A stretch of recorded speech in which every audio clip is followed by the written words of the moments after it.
Wondery Plus subscribers can listen to Crime and Sports early and ad-free right now. Join Wondery Plus in the Wondery app or on Apple Podcasts. Rakuten is the smartest way to save money when you shop because you earn cash back at over 3,500 stores. Fashion, beauty, electronics, home essentials, travel, dining, concert tickets, and more. Your favorite stores like Lowe's, Levi's, and Nike pay Rakuten to send them shoppers. And Rakuten then passes on a part of that payment to its members as cash back. You're already shopping at your favorite stores. Why not save while you're doing it? It's a no-brainer. Membership is free and easy to sign up. Get the Rakuten app now and join the 17 million members who are already saving. Cashback rates change daily. See Rakuten.com for details. That's Rakuten. Your cashback really adds up. Your weekly dose of romance and drama has arrived. Season 29 of The Bachelor is here, and Grant Ellis, certified hottie and former day trader, is trading his day job on Wall Street for a second chance at everlasting love. New episodes drop every Monday at 8/7 Central, bringing you fresh twists in Grant's journey to find his soulmate. This self-proclaimed mama's boy is all grown up and ready to invest his heart. Will his playful charm win over the house full of hopefuls, or will the competition prove too intense? From heartfelt moments to adrenaline-pumping dates, each week brings new surprises in the mansion. Will Grant find his perfect match or end up with a broken heart? Tune in every Monday at 8/7 Central on ABC and stream on Hulu for new episodes of The Bachelor.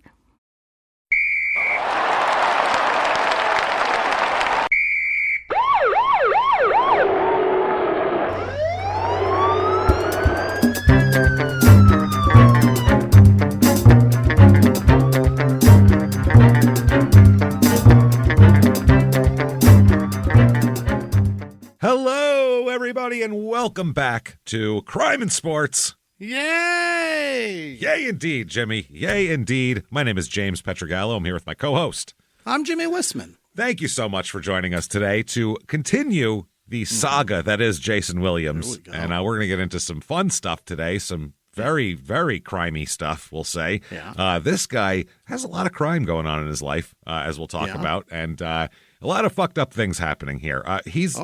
He's very irresponsible, and he has tons of guns. So when you mix those two things together, when you mix together booze, irresponsibility, and lots of gunplay, like loaded weapons lying around your house everywhere, you tend to come up with some weird shit. So we'll get into all that. First of all, shutupandgivememurder.com. You want some merch? We got some merch. We got it all there. Tickets for live shows are there, too, for Small Town Murder. Come on out September 20th to Minneapolis. Also, the Halloween virtual live show.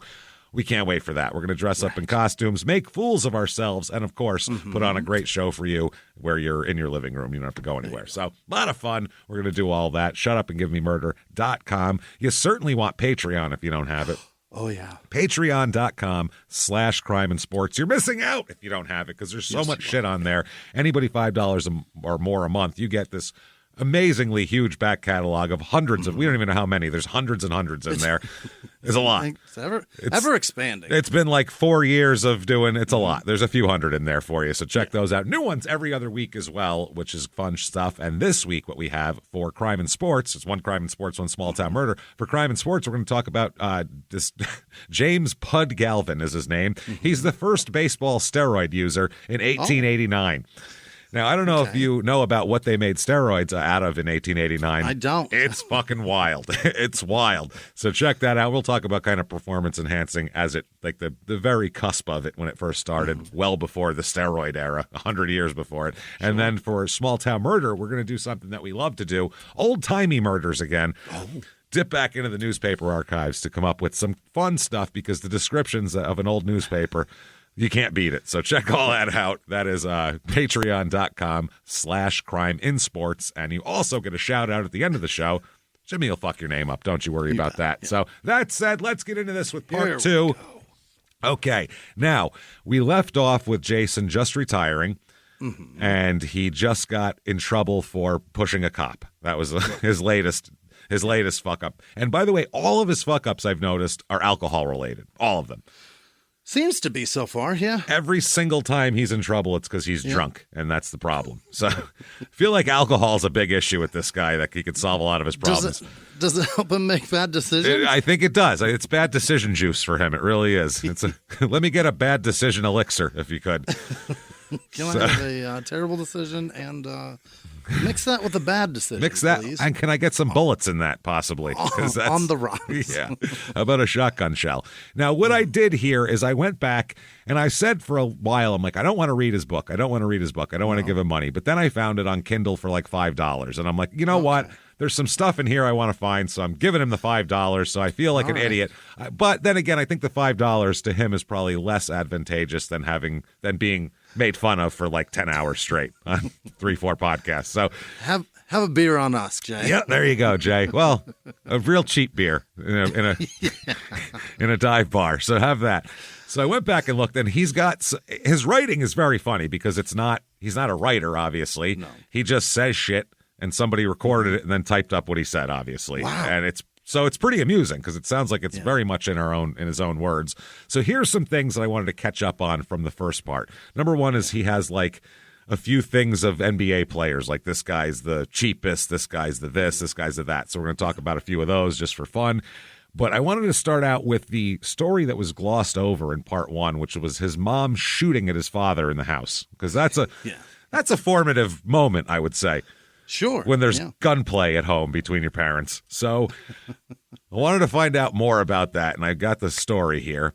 It is under a chapter entitled Yoo-Hoo. Yoo-Hoo, like the drink with a dash and an exclamation point. H-O-O. Yes. Okay, here we go. We all get our ideas about sex growing up, which is a weird way to start talking about your mom and dad. Yeah, I mean, strange intro. How else? I don't know.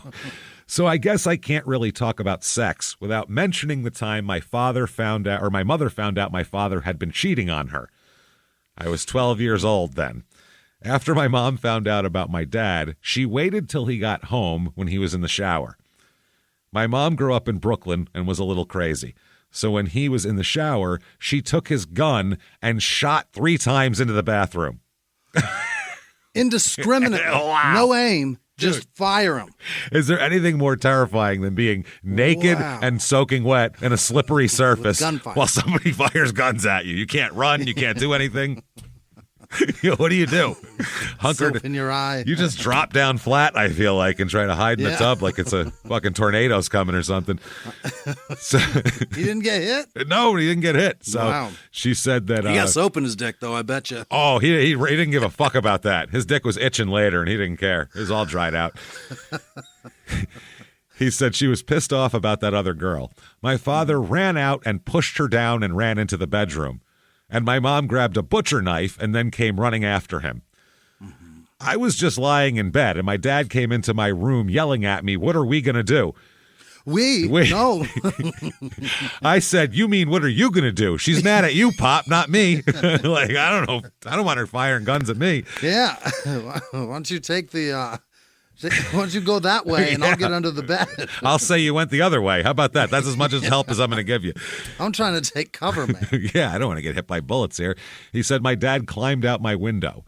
This was in the late 70s when all the brothers were wearing cowboy boots, and one of his heels got caught on the window sill, and I had to try to loosen it. Get my heel out, son. He said, God damn it. Can't you stop fucking other people, Dad? Jesus Christ. Just get my Tony Llamas out of the window. When I finally did, he fell and hit his head on our bird bath. It was the only thing holding him up. I would pay to watch what's going on right now in this house, by the way. Just this whole scene. Have him coming in, whistling, getting in the shower, gunplay, fucking falling out a window, stuck with his cowboy boots. My mother heard him and came running out, and he jumped into the Yoo-Hoo truck he had then, because he was a beverage distributor. So this is probably a yellow truck that's like the happiest drink of all. That big blue riding down the side while he's got his damn post heel wedged in a fucking Pella window. He's lucky he's got his dick put away. I mean, Christ almighty. Surprised he didn't run out naked. He had a Yoo-Hoo distributorship. My mother was chasing him with her butcher knife, trying to stab him through the window. And by then I was hanging on the other side of the truck because I figured if she was so tripped out and he got away, Mom might come after the guy who helped him escape out the window. Me. Yeah. He feared reprisal from Mom. I'm the lookout man now. Oh, God. He said, I rode on the... Yeah, you got to be... Son, look out for her. Make sure she's not coming up in a taxi behind us or something, please. Yeah, but now he pitted me against Mom, and I don't want that. No. She's the one that's armed. I rode on the outside of that Yoo-Hoo truck for about 30 minutes. What? Just hanging out like a garbage man. And it felt like I was going about 60. I think my dad thought my mother must have still been behind us. Finally, he stopped and pulled me in. Hey, Dad, it's been a half hour. I don't think Mom's that fast. Can you let me in the fucking car, please? Yeah, we've crossed state lines. Dad, Jesus Let Christ. me in. Dad, we're in Connecticut now, really. I think she's probably gone. Cold. She's not that fast, Dad. Damn, Dad, I said. That was the only time I ever saw my parents argue. That one time was plenty. Mm-hmm. Yeah, I guess so. I'd rather I have... don't want to see it ever again. I'd rather have how I grew up with minor arguments spreading over time rather than this. Yeah, Mom shot Mr. Bubble. I don't want Mom. Why is she firing weapons? They're in an apartment, right? Yeah. Oh, yeah, this is a Brooklyn apartment. Or the Lower East Side. Yeah. It's not even Brooklyn. He grew up on the Lower East Side. Yeah. Those aren't That's aren't bulletproof. Man. No, that's a crazy Italian lady is what that is. That's what that is. Which is why I would never marry an Italian woman. No offense, Italian ladies. I love you, but I know how I don't need to get shot. I grew up with you. That's why I know already that I will get shot, and I don't need that. Or stabbed. My mother stabbed people. Are you kidding me? That's what they do. It's fucking insane. Good Lord. All right, here's another story from the beginning that I thought was very funny, too, here. Mm-hmm. This is about I think it's his rookie year or his second year or something like that. He's in Philly, all right? By the way, I found out why he didn't go to the Suns, too. He got drafted by the Suns. He said he went there, and Colangelo told him right away that he didn't like his attitude, and he didn't like this, and he didn't like that. So Jayson Williams said, well, fuck you. I don't want to play here then. You can treat me like shit when I just got here. Fuck off. And Colangelo said, he got up and swept everything off Jerry's desk, Jerry Colangelo's desk, the old owner of the Suns, and told him to go fuck himself and walked out. And Jerry was trying to tell him, we'll meet in your hotel. We'll meet in a hotel and we'll talk about it. And he said he went to the airport and went home. Told his dad they were practically calling me boy. I didn't want to fucking any part of that place. Okay. Well, there's part of it. And his dad said, fucking, well, come on home. And, it's a first-round draft pick. They're not going to waste it. They'll have to trade you. So that's the good part. And but playoffs here, he talked about the Sixers made the playoffs in the beginning there. And he asked Barkley what they get for, because Charles Barkley's a veteran. Yeah. He said, what do we get for the playoff bonus? And Charles said 55. What do we get for this series? And they lost the series. So he asked him, what are we getting for the series? Charles said 55. Yeah. So he said, okay, cool, 55 grand. He said, awesome.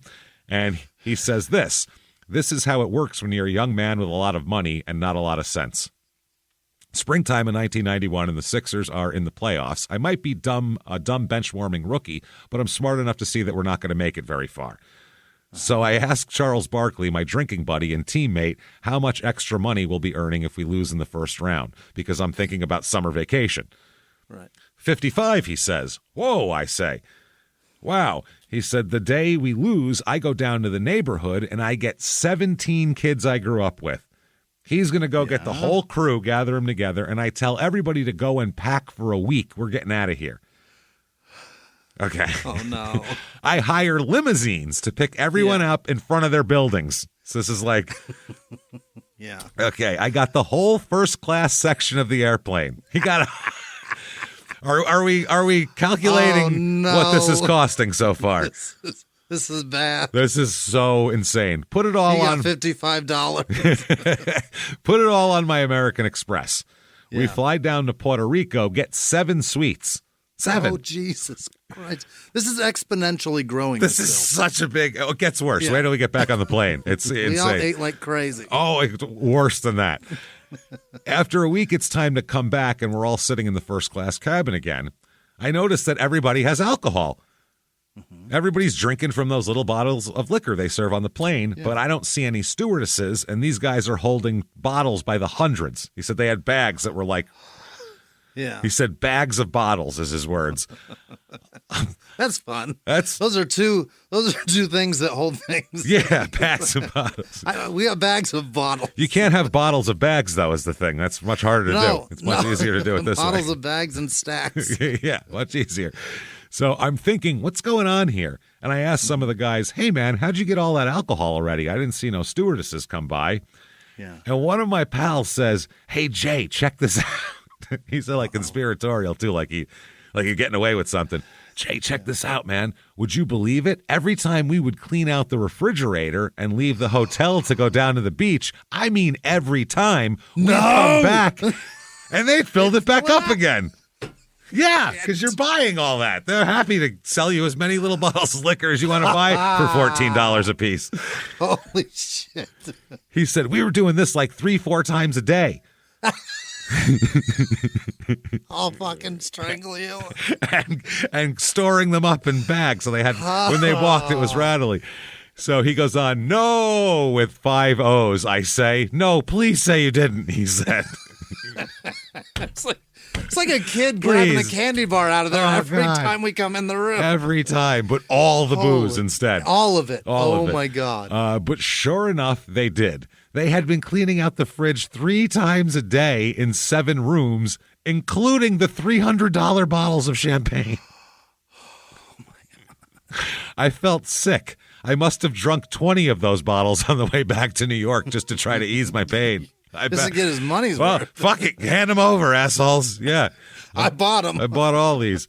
At the time my father was paying my bills, I gave him all my money and he paid my bills. He was like his financial guy. He's gonna be so mad. So a few days after I get back, my father comes knocking on the door upstairs in my house. He's yelling, Jason, wake up, wake up. What's the matter, Daddy? I say, what's the matter? Someone stole your American Express card. Oh, those bastards. He said, this idiot took 17 people to Puerto Rico on your card. He said, but don't worry, I'm going to call the police and the credit card company. We'll nail that boy who stole this from you. He said, you're not going to have to pay for that low-down dog's crime. Low-down dog. Low down. He said, he keeps going, yelling. And I say, no, Dad, that was me. Yeah, I'm the low-down dog. I'm the dog. I'm the dipshit dummy. He said, he stops. And he says, you make $500,000 a year, and you go to Puerto Rico, take 17 people, spend $41,000 on that, and then he got his bonus check, and it's $5,500, not $55,000. And he went, fuck! Costing him $36,000 to take some people. And Charles Barkley said, what do you think? You get $55,000 for losing the first round of the fucking playoffs? Hell no, you don't get that. Are you dumb? He said, no. That's 10% you of your salary. You get $55,000 for winning the finals. Yeah, fuck no. So, yeah, he ended up costing himself, $36,000 to take all of his friends to Puerto Rico so they could drink tens of thousands of dollars in alcohol. Overpriced booze because it's hotel booze. That's what I mean.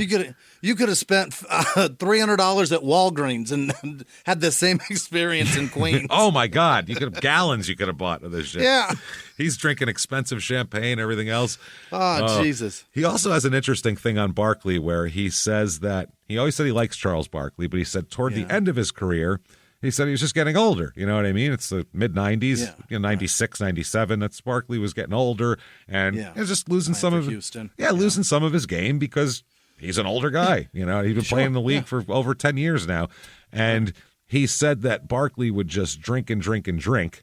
He said because for Barkley, it was easier for people and for him to say, oh, I'm not playing as well because I'm a drunk, than I'm just losing my skills. He goes, that was like his way of not like losing his skills. People are like, oh, what's Charles doing? I wish he'd stop drinking and play well again. Meanwhile, he said he was just not capable of doing that anymore, which I found was kind of an interesting thought there. And it makes a lot of sense. He goes on in his book to say the cheapest NFL or NBA player he's encountered. The cheapest. Armin Gilliam is cheap, he said. Is that right? Yeah, extremely cheap. Also real conservative, too, from like, not like politically, but in terms of he would yell Fiscal. No. He would yell at the guys for calling each other the N-word. What? And he's like, don't do that, and blah, blah, blah. And they're like, fuck you, I'm black as you, motherfucker. What are you talking about? Yeah. Say whatever I want. Well, Armin was pretty black. He is pretty black. Yeah. He's a pretty black guy.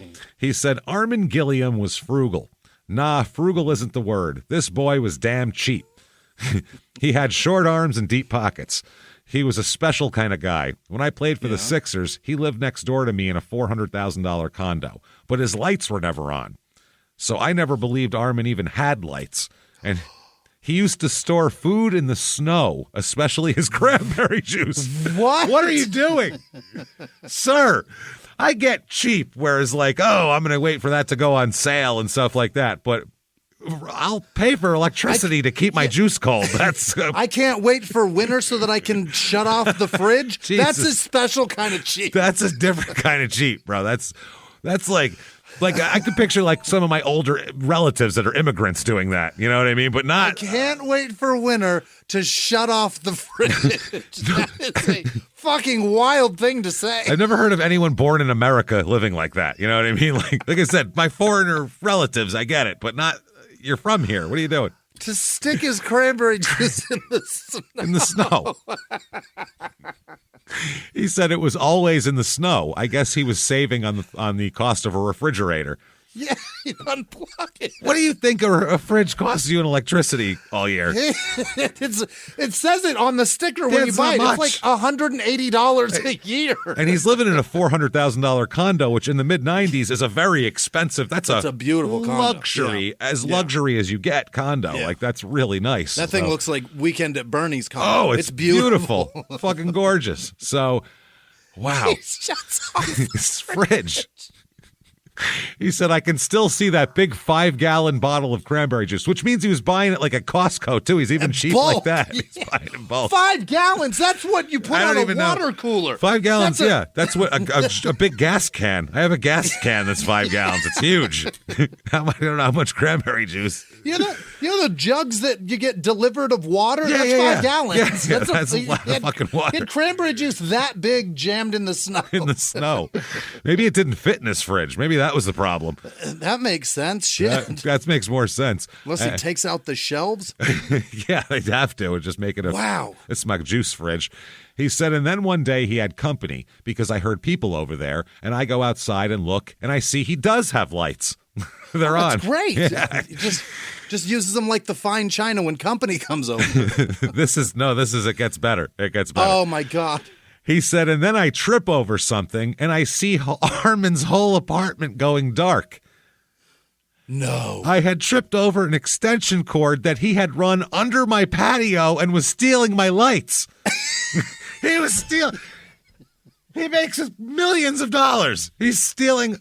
What the fuck are you doing? He's plugged into the neighbor, and it's Jayson. He's a guy he knows even. I'm going to steal his electricity. He said that boy was more than frugal. I guess so. Armin Gilliam better have so much money now. He better have so much fucking money, because otherwise... He better be set. Oh, man. Wow, he's not broke. I know that much. Holy shit. Another guy, best bad dresser, he calls it. This is a category. Worst dresser, then. Best bad dresser, kind of. That's his worst dresser. Yeah, I guess you could say. Well, it's Charles Oakley, so it kind of goes both ways. It's good, but it's like wild shit. He's wearing $8,000 suits, but they're like cantaloupe colored and shit like that. Right. Like he's dressing like Steve Harvey, for Christ's sake. Like it's a little weird. He said Michael Jordan was the #1 dresser. Scottie Pippen learned from Michael, so he was a good dresser. He said Kevin Willis is always pretty sharp. I'll tell you who's the worst dressers, the white guys. Jesus Christ, Jayson, take it easy. Well, there was no pressure among their social group to dress well, whereas I read a book about the Knicks, and Charles Oakley, if a guy was new when he'd come to the Knicks, Charles Oakley would rip his clothes up if they were bullshit. He'd go, your clothes are bullshit. And he'd rip them up and say, you got to fuck that shit. He goes, I'm going to take you where to go to get the good clothes.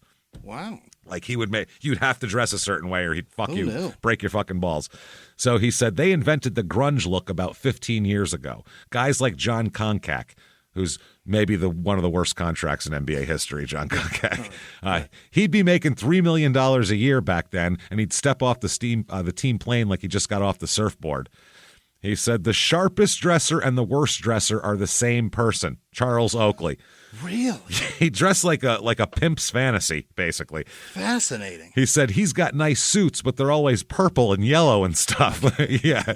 He said he's got the best suits, but the worst colors. But he's 6'10", 265, so nobody tells him about it. Nobody can say anything. Nobody say you look stupid. Yeah. He's dressing in the colors of the Fresh Prince of Bel-Air's logo. Like that shit. That early 90s graffiti colors. Mm-hmm. Fresh Prince graffiti colors. Yeah. And that's fucking wild, man. And also, a guy that big in a bright yellow suit, Oh, boy. Holy shit, he looks even bigger. He gets attention. Yeah. Yeah, everyone notices him when he walks in.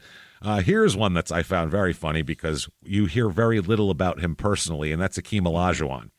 Oh. You just see him on the court, and he's so controlled and so technically perfect in everything he did, and his pivoting and everything. He said a lot of people think Hakeem Olajuwon is real easygoing because they don't see him yelling much, and because of that nice-sounding Nigerian accent, which it sounds real calm. Yeah. He said, but Hakeem has a temper. At practice one day, when the Rockets were supposed to be working on free throws, Hakeem takes the ball and starts shooting jumpers. So one of his teammates, a rookie then, he takes the ball from the net after Hakeem hits a jumper, and he walks to the free throw line to work on his free throws like he's supposed to do. Yeah. Hakeem says, quote, give the dream his change, which is hilarious. Give the dream his change. He uses his own nickname. Give the dream his change in that accent. I love that phrase so much. By the way, we should probably explain. Some people don't play basketball, and we have international, listeners. I'm not sure if it's the same, but if you're playing on a playground or in any basketball court and you hit a jump shot or any kind of shot that's not from 4 feet away, somebody else grabs the ball, they give it back to you. That's called your change because you hit the shot, so you get to make another shot. That's how it works.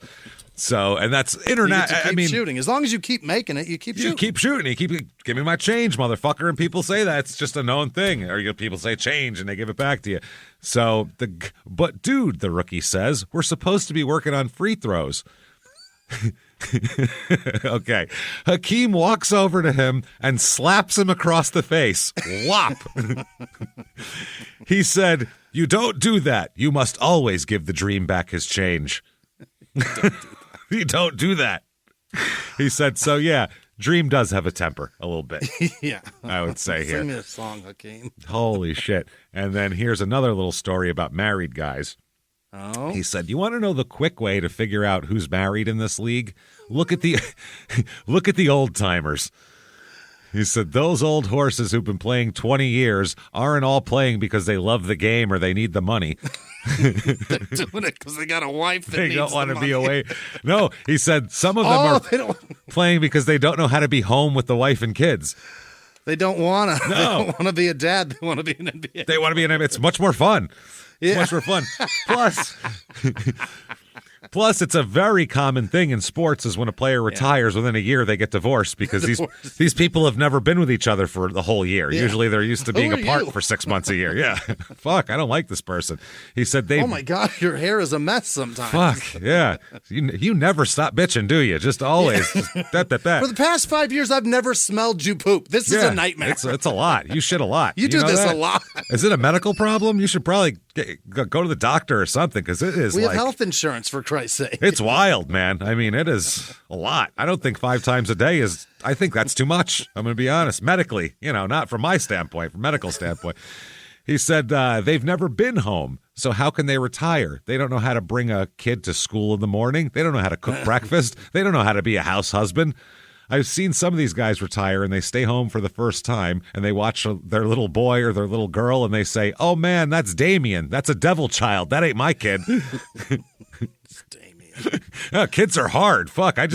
When you just leave them with someone and go on the road for fucking 6 months at a time, it seems pretty easy. He said, or they look to some lady I don't know. Yeah. Or they look at their wife in the kitchen and they go, man, my wife got some fat calves.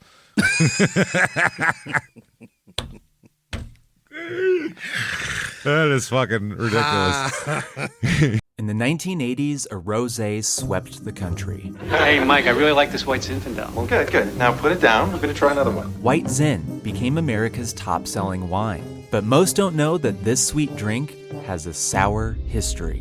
What began in 1986 with counterfeit bottles. A big fraud, a multi-million-dollar fraud. Sent investigators chasing one of the most powerful families in the business, the Licciardis. But the closer the feds got to them, the more dangerous things became. It's a story of deceit. At the time, I was paranoid. Threats. You touch my kids, I will kill you. And murder. With a .22 caliber bullet to the head. What started with a scheme to mislabel wine spilled into a blood-soaked battle for succession.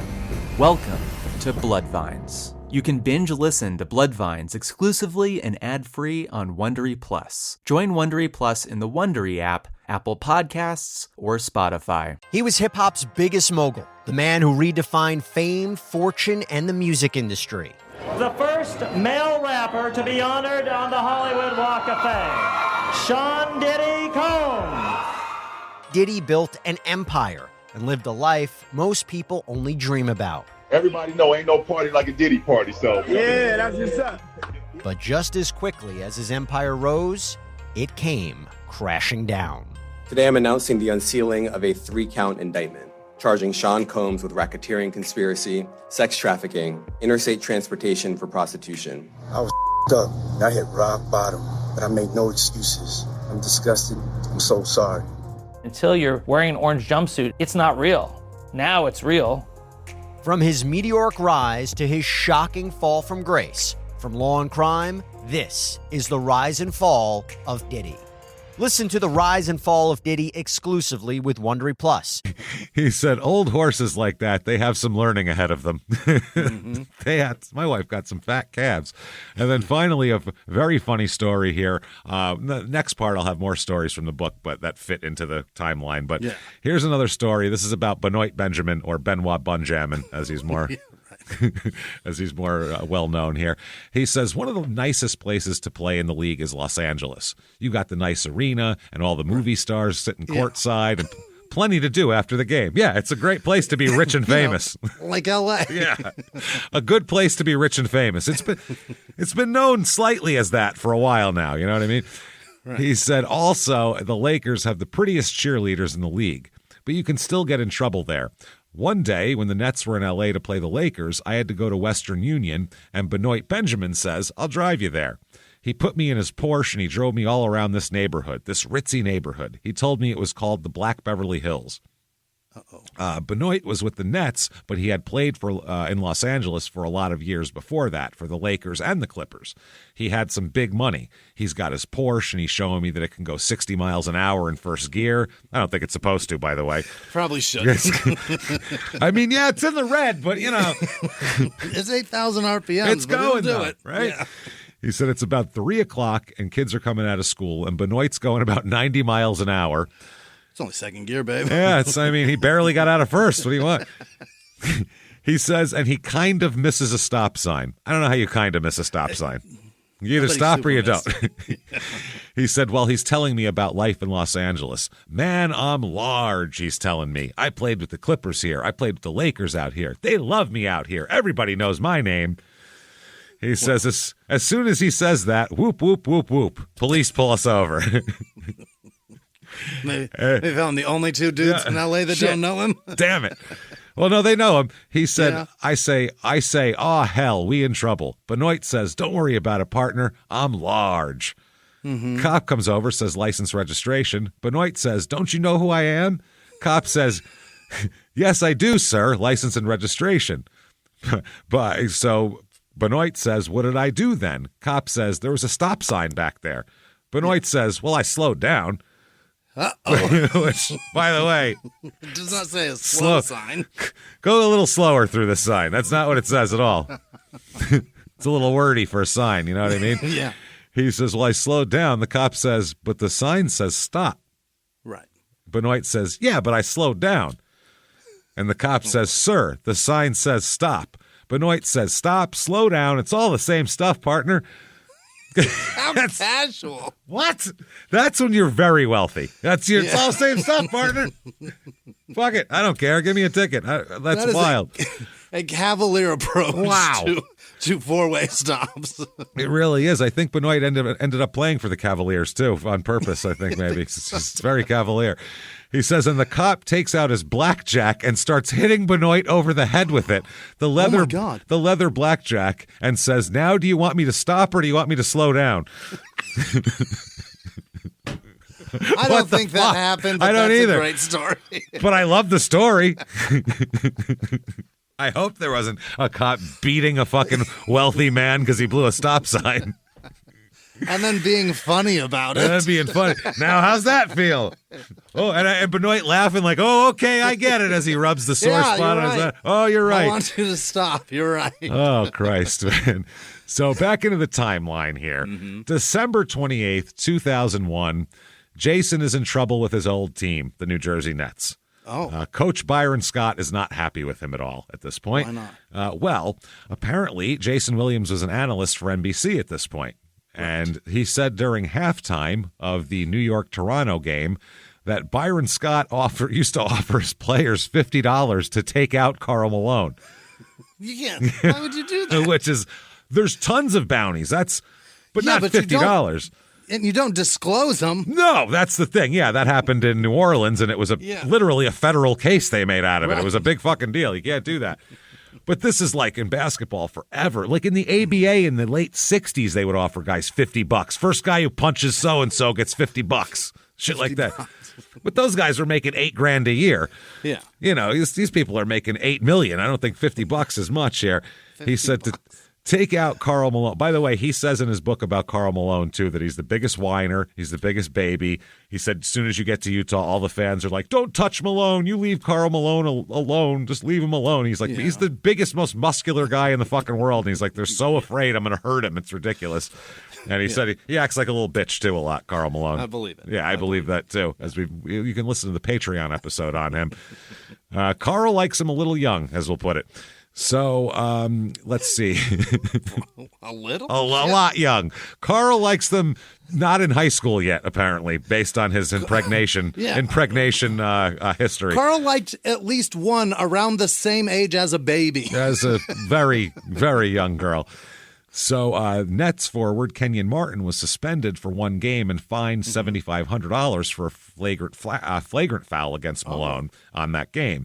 And he said that, and Byron Scott got mad and said, if I'm going to pay Kenyon Martin to take out somebody, it's going to be a lot more than $50. And that's a ridiculous statement. I mean, no way. I wouldn't pay my guys. Not for that, anyway. Yeah, right. Kenyon Martin got fined $7,000? $7,500 for a flagrant, on purpose flagrant. $50. That's not nice. Jesus Christ. That's shit pay for the actual job itself. You know, that job cost him. That's a little bit of overhead. That's a bad business model. That would be negative $74.50 on that one. That's not great. It's not good. Not at all. So Jayson this year, 2000-2001, he made $13,800,000 for that. Holy by the way. Shit! Yeah, in addition to $12,375,000 the year before and $11 million the year before that. You don't have to work anymore. It's over. He's got a lot more coming too. Yeah, and he's for some reason working for NBC. I wouldn't do a thing. Then he became the owner of an indoor lacrosse team. Okay, well, now he's going to have to work forever. Yeah, because that's going to fall apart. That's going to hurt. Yeah. The owner of the principal owner too. So he put the most money in of the New Jersey Storm.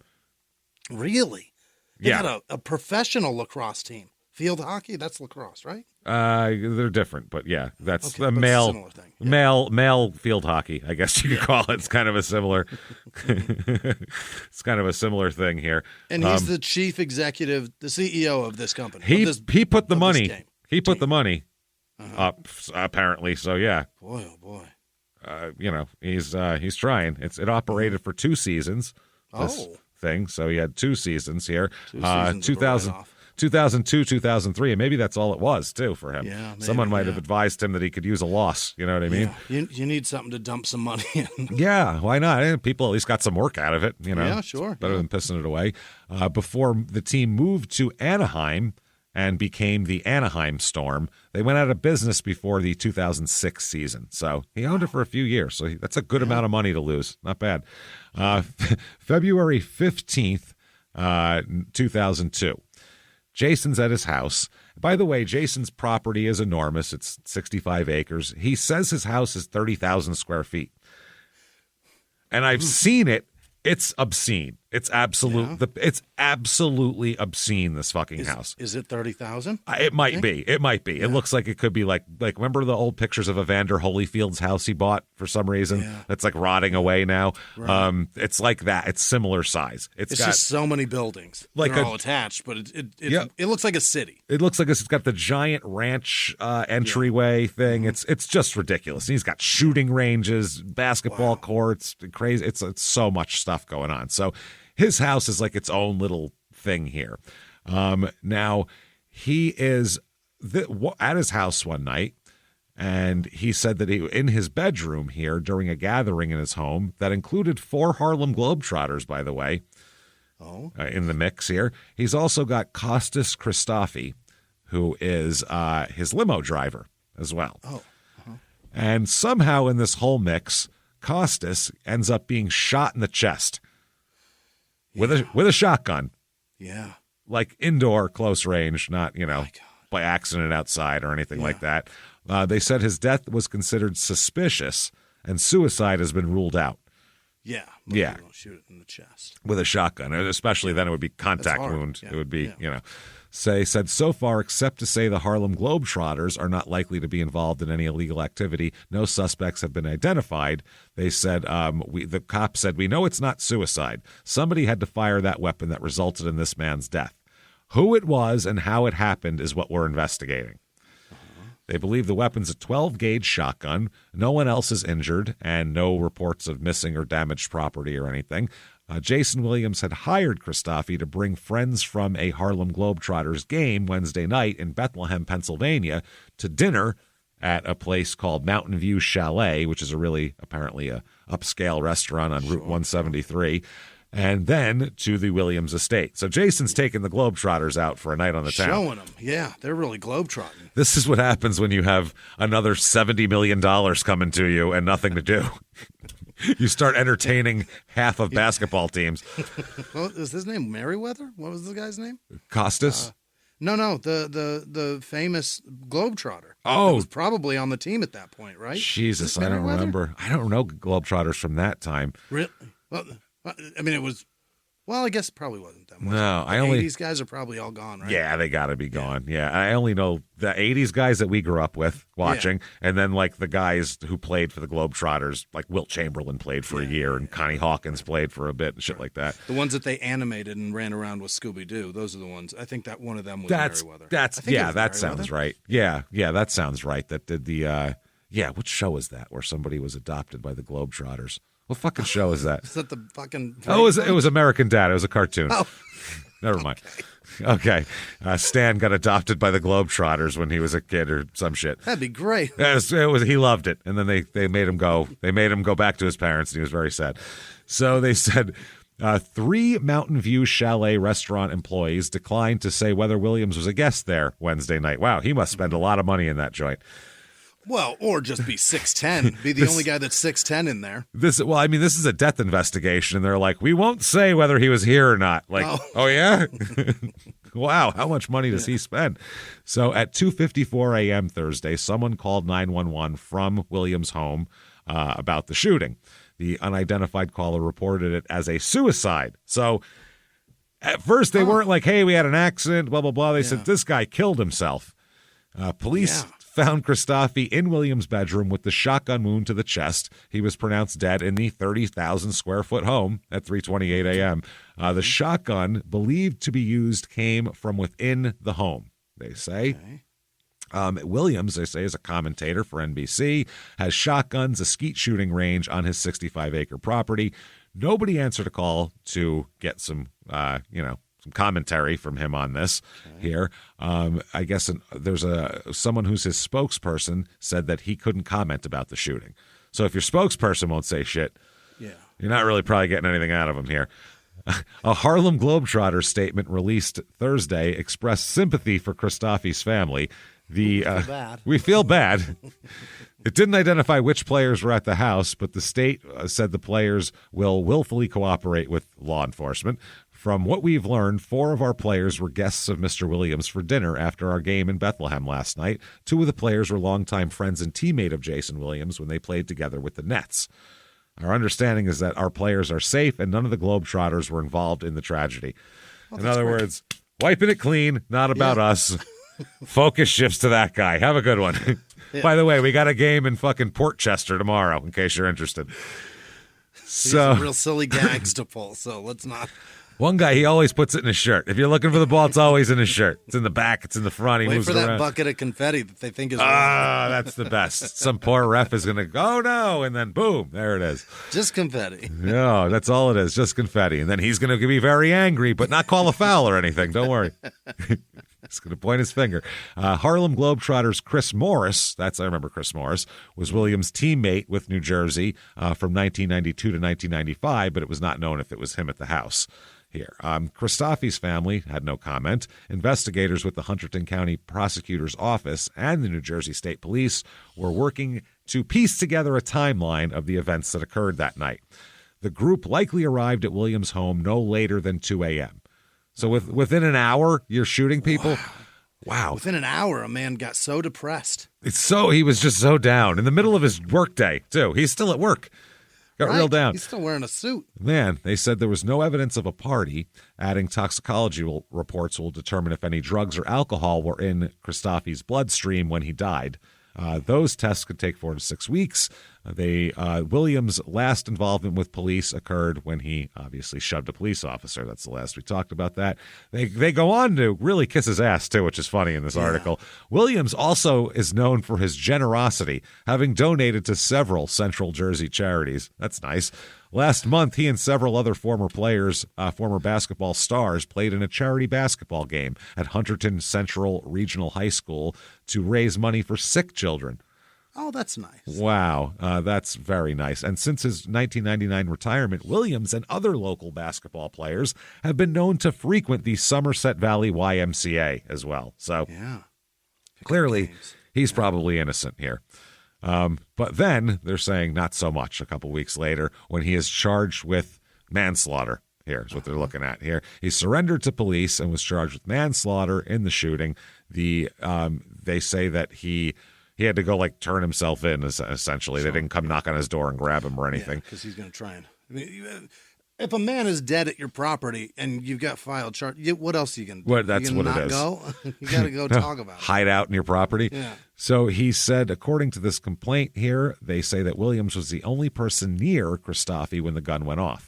Mm-hmm. They said the death of Mr. Christoffi was a tragic accident, but it was an accident. That's Williams' lawyer, he said. Yeah. We're very confident that after a full, fair, and thorough exploration of the facts, it will be clear that Mr. Williams is innocent of recklessness and innocent of any criminal conduct. Of course he is, yeah. Obviously. And the prosecutor said, I agree it was tragic, and it may even have been an accident. But at base, every reckless manslaughter is an accident. Yes, that's the idea of it. It's an avoidable accident. That's the problem. It didn't have to happen. Yeah, you were fucking around doing something you didn't have to do. Yeah. Someone died. That's what that is. Yeah. So they said they want to get to the truth.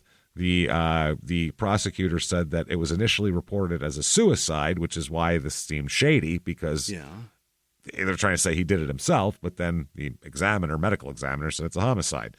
Right. So Williams' brother and 11 other guests, including 4, so there was 16 people there.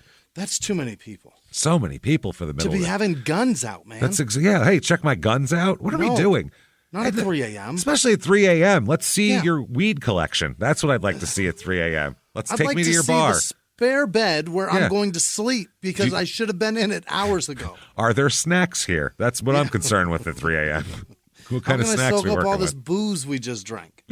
Also there was a 14-year-old and a 6-year-old in the house the night of the shooting. Oh, my God. They said, we're most interested in getting to the truth in this case, and witnesses should come forward and do the right thing. If they do nothing, they have nothing to be concerned about. He was released on $250,000 bail, required to turn over his weapons to police as well. Mm-hmm. Now, they go on to say they're still investigating whether Williams allowed Christoffi to bleed to death before authorities were notified. Oh, before they called? Was he even alive? Did they wait for him to die before they called so he couldn't say what happened? Oh, my God. Is what they're looking at. So that's interesting. They said that the medical examiner said he believes that Christoffi died quickly, though, and there was really no There was nothing to wait. No choice to what. Yeah, you were no time to make a choice of whether or not to call. It was fast. Shot in the chest with a 12 gauge. Chest with a 12 gauge at close range. It's going to take your internals. Yeah. Oh, it's going to take half of your organs with it. So they said that he was. Published reports at this point are saying that Williams was twirling a shotgun playfully. Was he? While giving a tour of his mansion. So a loaded shotgun, twirling it around. He's giving a 30,000 square foot tour with a loaded shotgun in his hand. That's going to take all day. No shit. Plus, that's why. Were you expecting? Well, see, James, you may want to. If you got 30,000 square feet, you never know who's living in there. You haven't been in there in a while. There might be bears in there by now. Might be bears, drug addicts attacking you out of nowhere. I haven't been in this room in 6 months. There might be a bear in here. It could very well be. At least a whole family of them could have moved in by now. There could be some possum. We don't know. You never know. There could be porridge and bears and everything else in this fucking place. Or a blonde girl sleeping in our bed. The good one, too. The good bed she's got. The best one. The one that's just right. It's not fair. So this is fucking you. Why are you doing that? Why do you have a shotgun giving a tour of the house? A loaded shotgun. Yeah. What is that? Is he using it to point to things? Does he have maybe one of his rooms is like one of those police target ranges where if something pops up and it's like a picture of a guy with a gun holding it to a woman's head and he's got to blast him quick.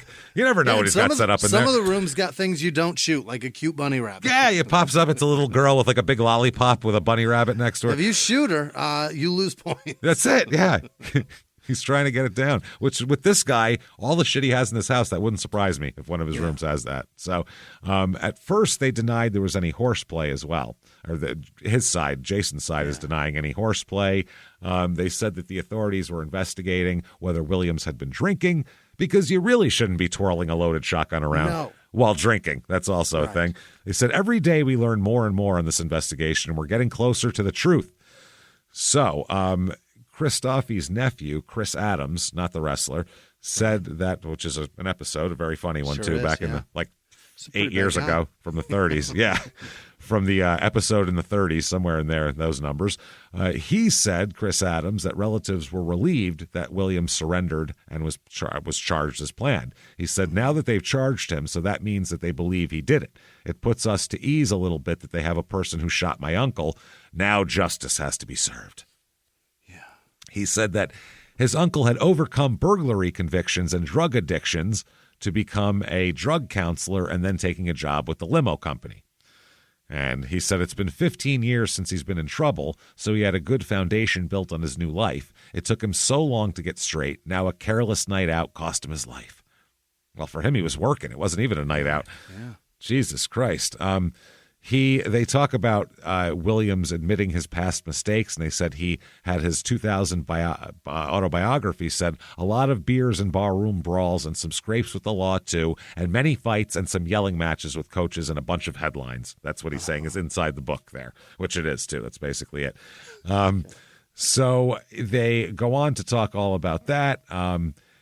He almost killed Wayne Corbett, he told in his autobiography, as we know about, we talked about last week. The concussion knocked him down. He knocked a wide receiver. That's a tough man. Yeah. He goes over the middle and gets hit by guys that are running at full speed. Leveled by Steve Atwater. Yeah. Yeah. Well, in a different time, but yeah. He gets leveled by Ronnie Lott. Night Train Lane is out there leveling this man. Yeah. Fuck, who's the Cardinals guy? Damn, it was on the tip of my tongue. The old Cardinals fucking from the 60s and 70s. Larry. Oh, Jesus. Yes. He's one of the best. Giant. One of the best defensive backs of all time. I know it. I know that man. He used to hit the Larry something. God damn it. Yeah. All right. We'll think of that. I keep thinking Zonka, but that's not him. It's the other one. He was a defensive back, and he wore number 8 for some reason. He wore a low number or some shit. I think it's retired, too. It should be. Yeah, I think he was. It was when they were in St. Louis. Look up Cardinals Hall of Famers. Yeah. And St. Louis Cardinals. There's probably, him, Aeneas Williams, and I don't know who else. That's it. Dan Deerdorf. Yeah. Damn it. NFL. The problem is it was the St. Louis Cardinals, and those exist in baseball. You know what I mean? Yeah. Yeah. So If you just look up Larry Wilson. Larry Wilson. That's it. Thank you. Larry Wilson. God damn it. There we go. And I know him because he still lives in Phoenix, and I've done work at his house. And that really? man's Great hands for electricity. are frightening. Oh, I bet they're mangled. Yeah. They look crazy. Oh, he played back when it was like there was no. He had everything broken. Everything was broken. And it just fused back together in whatever position it was in. That was it. If you had a concussion, they just come out, do smelling salts, and you were in on the next. You had to come out for one play because they stopped playing, and you were coming back. That was it. So different time. He might be dead by now, but he was still a very large man when he was old. Yeah, and his hands were fucked up. It was never seen that before. Big for a defensive back too. Yeah. February 27th, 2002. Jayson Williams is now off the NBC telecast. They were like, they kicked him off. Let's clear up your murder rap before we proceed with you doing color commentary. Why don't we? Based on a dead man in his living room. Things like that. Their first comment from NBC said, NBC Sports and Jayson Williams have reached a mutual agreement that's best for Jayson to focus on his personal issues and not be on the air till those issues are resolved. This has nothing to do with us looking like a jackass for putting a murderer on television. Totally different reason. We're being very thoughtful for Jayson. Holy shit. So on March 1st, 2002, there's an article that said that Jayson Williams fits the description. He is charming. He has a wonderful sense of humor. He is Esquire magazine handsome, was a professional athlete, and is filthy rich. His profile is so upper class, he could have shouted from the bow, "I'm the king of the world." Jesus, I hate fucking some of these reporters. What? A Titanic reference? Good. Really? Well, this is even 2002. That's a little over. Yeah. No. It's 5 years late. Too late. Nice topical fucking meter, dipshit, as I heard on Larry Sanders one time.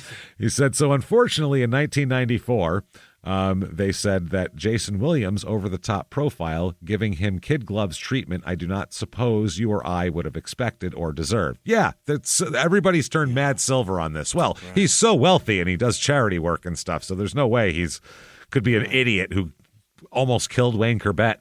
And, Williams was accused of firing a semi-automatic handgun in the parking lot of the Meadowlands Arena following a game. I forgot all about that. Remember that? Right. Shut the hubcap. He was charged with reckless endangerment and possession of a weapon without carrying a permit. Had justice worked the way it was supposed to, Williams would have fortifited his right to bear carry arms. A weapon. Yeah. Williams applied to enter a partial intervention program, which would allow him to avoid admitting guilt and have the arrest erased from the books if he finished the program. Bergen County prosecutor John Fahey opposed the application, and Williams was denied. His attorney, though, appealed the ruling, and a judge permitted him to enter the program. That would place. If he would place ads in the Record of Hackensack urging kids to avoid guns. He did so with the ads that included the tagline, "Shoot baskets, not guns." Okay. Shoot baskets, not guns. Not only did... Bring us a gun and you can watch them shoot baskets. Come to my house. We do both over here. You could do both if you have a 65-acre, 30,000-square-foot mansion. He said not only did Williams have the money to pay for $15,000 worth of ads, he fit the profile of someone kids might listen to. He also maintained the right to own guns. It is not the kind of deal that any of us should expect if we leave work on our shift is over and then playfully shoot semi-automatic weapons in the employee lot. Right. True. You know the rest is of the story. In the wee hours, he shot them, blah, blah, blah. Okay. Whoever shot the gun violated 2 gun-related commandments, according to Larry Farrell, director of gun owners of New Jersey. Always assume a gun is loaded. Right. Yes. And never point a gun at someone you do not intend to kill. There Again, it is. Yeah. That's it. And always assume that it's loaded. Those Easy. are the two best. Those are the two. If you maintain both of those rules, you'll never hurt somebody on accident. It never would happen. It'd be really hard. Farrell also went on to say, if you were in the military, you would know if you turn another direction, you automatically point the gun to the floor or the ceiling. Right. So you're not accidentally pointing it at someone. Right. For an experienced gun user, these moves become as natural as dribbling is to a basketball player. However, we would not be talking about the rules if there were no weapons in the house, which might have been the case had Williams not fit the profile of someone a judge could fawn over. If he didn't turn into a silver-haired man immediately. There would have been no accident, as Williams' attorney called it. The limo driver would be alive, and Williams would maintain his career as an entertaining member of the NBC television team. Williams also would also not be in a position to lose his estate when lawsuits are settled in civil court. Yeah, you got a guy with $100 million and he just accidentally, drunkenly, allegedly shot your fucking family member. Holy fuck, are there every law? Imagine how many lawyers are calling the Christofi family right now. Going, I can help you. Every mid-afternoon commercial lawyer is calling them. Jesus. People are like swimming up with their fucking card in their mouth, like tie thrown over their shoulder in a full suit, swimming up. Joe Pesci wasn't even a lawyer in My Cousin Vinny. He's calling. He's like, let me ask you a question. Let me ask you a question. Did you get hurt on your property? It was his property, right? All right. Well, yeah, that's him. So they say, apart from one man's death, the pity of this is what it has done to Williams. His generosity is legendary. His life has been marked by tragedy before. 2 sisters died of AIDS, including one who died when she received tainted blood following a brutal beating. Jesus Christ. All of this happened because evidence suggests Williams did not know how to handle a gun. He's irresponsible. He's a dipshit, at least. Next up now, May 3rd, the 2 sides of Jayson Williams. Oh? Yeah. And it says no one here is sure how to reconcile the 2 Jayson Williamses.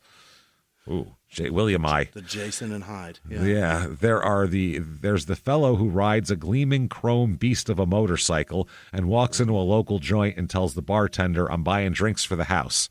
He's the 6'10", bon vivant, a pool shooting pal of carpenters and electricians and celebrities too.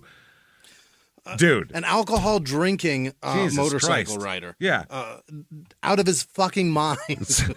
A few miles from the glass spires of Midtown Atlanta lies the South River Forest. In 2021 and 2022, the woods became a home to activists from all over the country who gathered to stop the nearby construction of a massive new police training facility, nicknamed Cop City.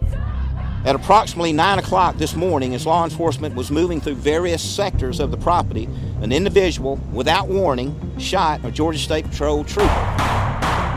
This is We Came to the Forest, a story about resistance. The abolitionist mission isn't done until every prison is empty and shut down. Love and fellowship. It was probably the happiest I've ever been in my life. And the lengths we'll go to protect the things we hold closest to our hearts. Follow We Came to the Forest on the Wondery app or wherever you get your podcasts. You can binge all episodes of We Came to the Forest early and ad-free right now by joining Wondery Plus. Have you ever gotten a message out of the blue? Maybe you ignore them. Or maybe you end up in conversation. Maybe they tell you about an amazing offer. I can really show you how to make some money. And maybe that gets you into a lot of trouble. But this isn't a story about people like you, the people receiving these messages. This is a story about the people behind the messages, on the other end of the line. Thousands of them, working in a micro-city built for scammers. From Wondery, the makers of Dr. Death and Kill List, comes Scam Factory, a new series about survival at the expense of others. Follow Scam Factory on the Wondery app or wherever you get your podcasts. You can listen to Scam Factory early and ad-free right now by joining Wondery Plus in the Wondery app or on Apple Podcasts. Behind the closed doors of government offices and military compounds, there are hidden stories and buried secrets from the darkest corners of history. From covert experiments pushing the boundaries of science to operations so secretive they were barely whispered about. Each week, on Redacted, Declassified Mysteries, we pull back the curtain on these hidden histories. 100% true and verifiable stories that expose the shadowy underbelly of power. Consider Operation Paperclip, where former Nazi scientists were brought to America after World War II, not as prisoners, but as assets to advance U.S. intelligence during the Cold War. These aren't just old conspiracy theories. They're thoroughly investigated accounts that reveal the uncomfortable truths still shaping our world today. The stories are real. The secrets are shocking. Follow Redacted, Declassified Mysteries on the Wondery app or wherever you get your podcasts. You can listen to Redacted early and ad-free right now on Wondery Plus. This day, it sounds like he's running for office. That sounds like the way they would announce someone running for office in 2024. But he drunkenly rides his motorcycle around, but he's friends with carpenters, and he's friends with other basketball players. He's the only choice for fucking whatever county you live in. I suppose drinking and driving, the motorcycle one probably mostly only hurts the motorcycle rider. I was going to say. If you hit a car, yeah, but if you hit a person. Yeah. Which a person should be able to get out of the way of a motorcycle. I'm just going to say it right now. You got about a 3-foot window. You got to, you can hear it coming. You can hear it coming, see it coming, and you don't have that's not very wide. A car, I get. Oh, shit. Even if you jump that way, it could still get you. But a bike, if you get hit by a bike, easier. it's at least half your fault. At least half your fault if you get hit by a bike. Less than he rides it into your living room. Unless you were just watching TV at home and he came through the front door. Parks it in your lazy boy. That would be a different story. So they even go on to say he throws fundraisers for kids with cancer and has adopted the children of his dead sisters. You know what? Let's just let him off. And then we feel we're being too hard on the guy. Why don't we? He adopted his nieces and nephews. Oh, boy. What a guy.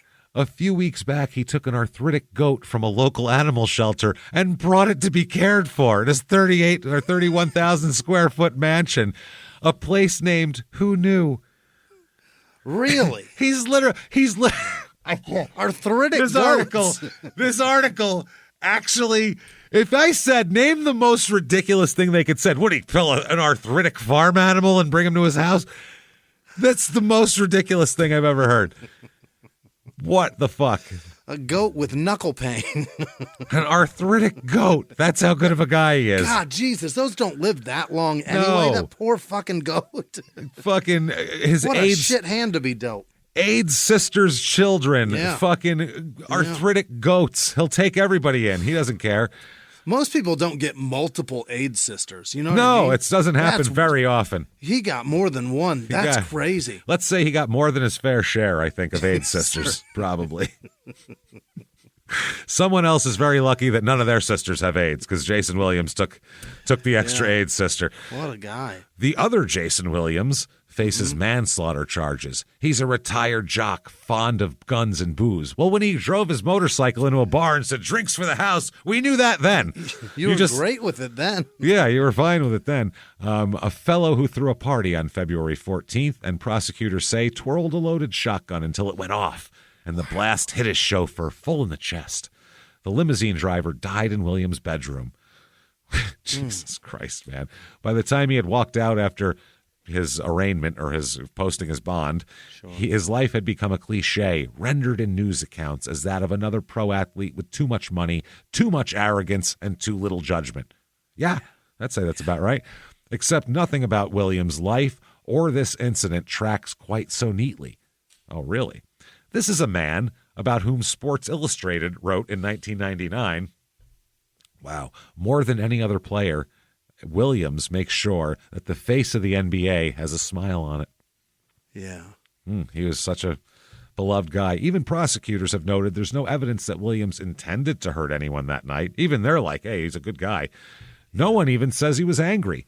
But Williams, a retired pro athlete, is a retired pro athlete and has discovered that life's defining moments are often accidental. Williams came of age on Manhattan's Lower East Side, a self-described knucklehead. Talks about being called a zebra, and he talks about his. They basically give his life story about how, he was sent and everything was so hard for him and all this type of shit. He said, I got a big contract in 1998 because I'm a good citizen and a good teammate, and I don't do some of the wild stuff I used to do. That's what he said. That's why they gave him his money.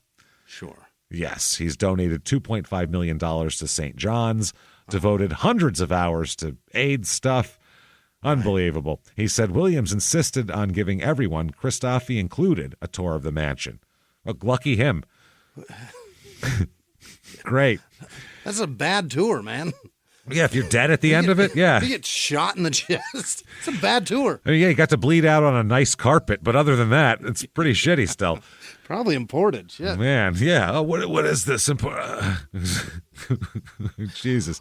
They walked past the indoor basketball court, the pool, the par 3 golf course, and the movie theater.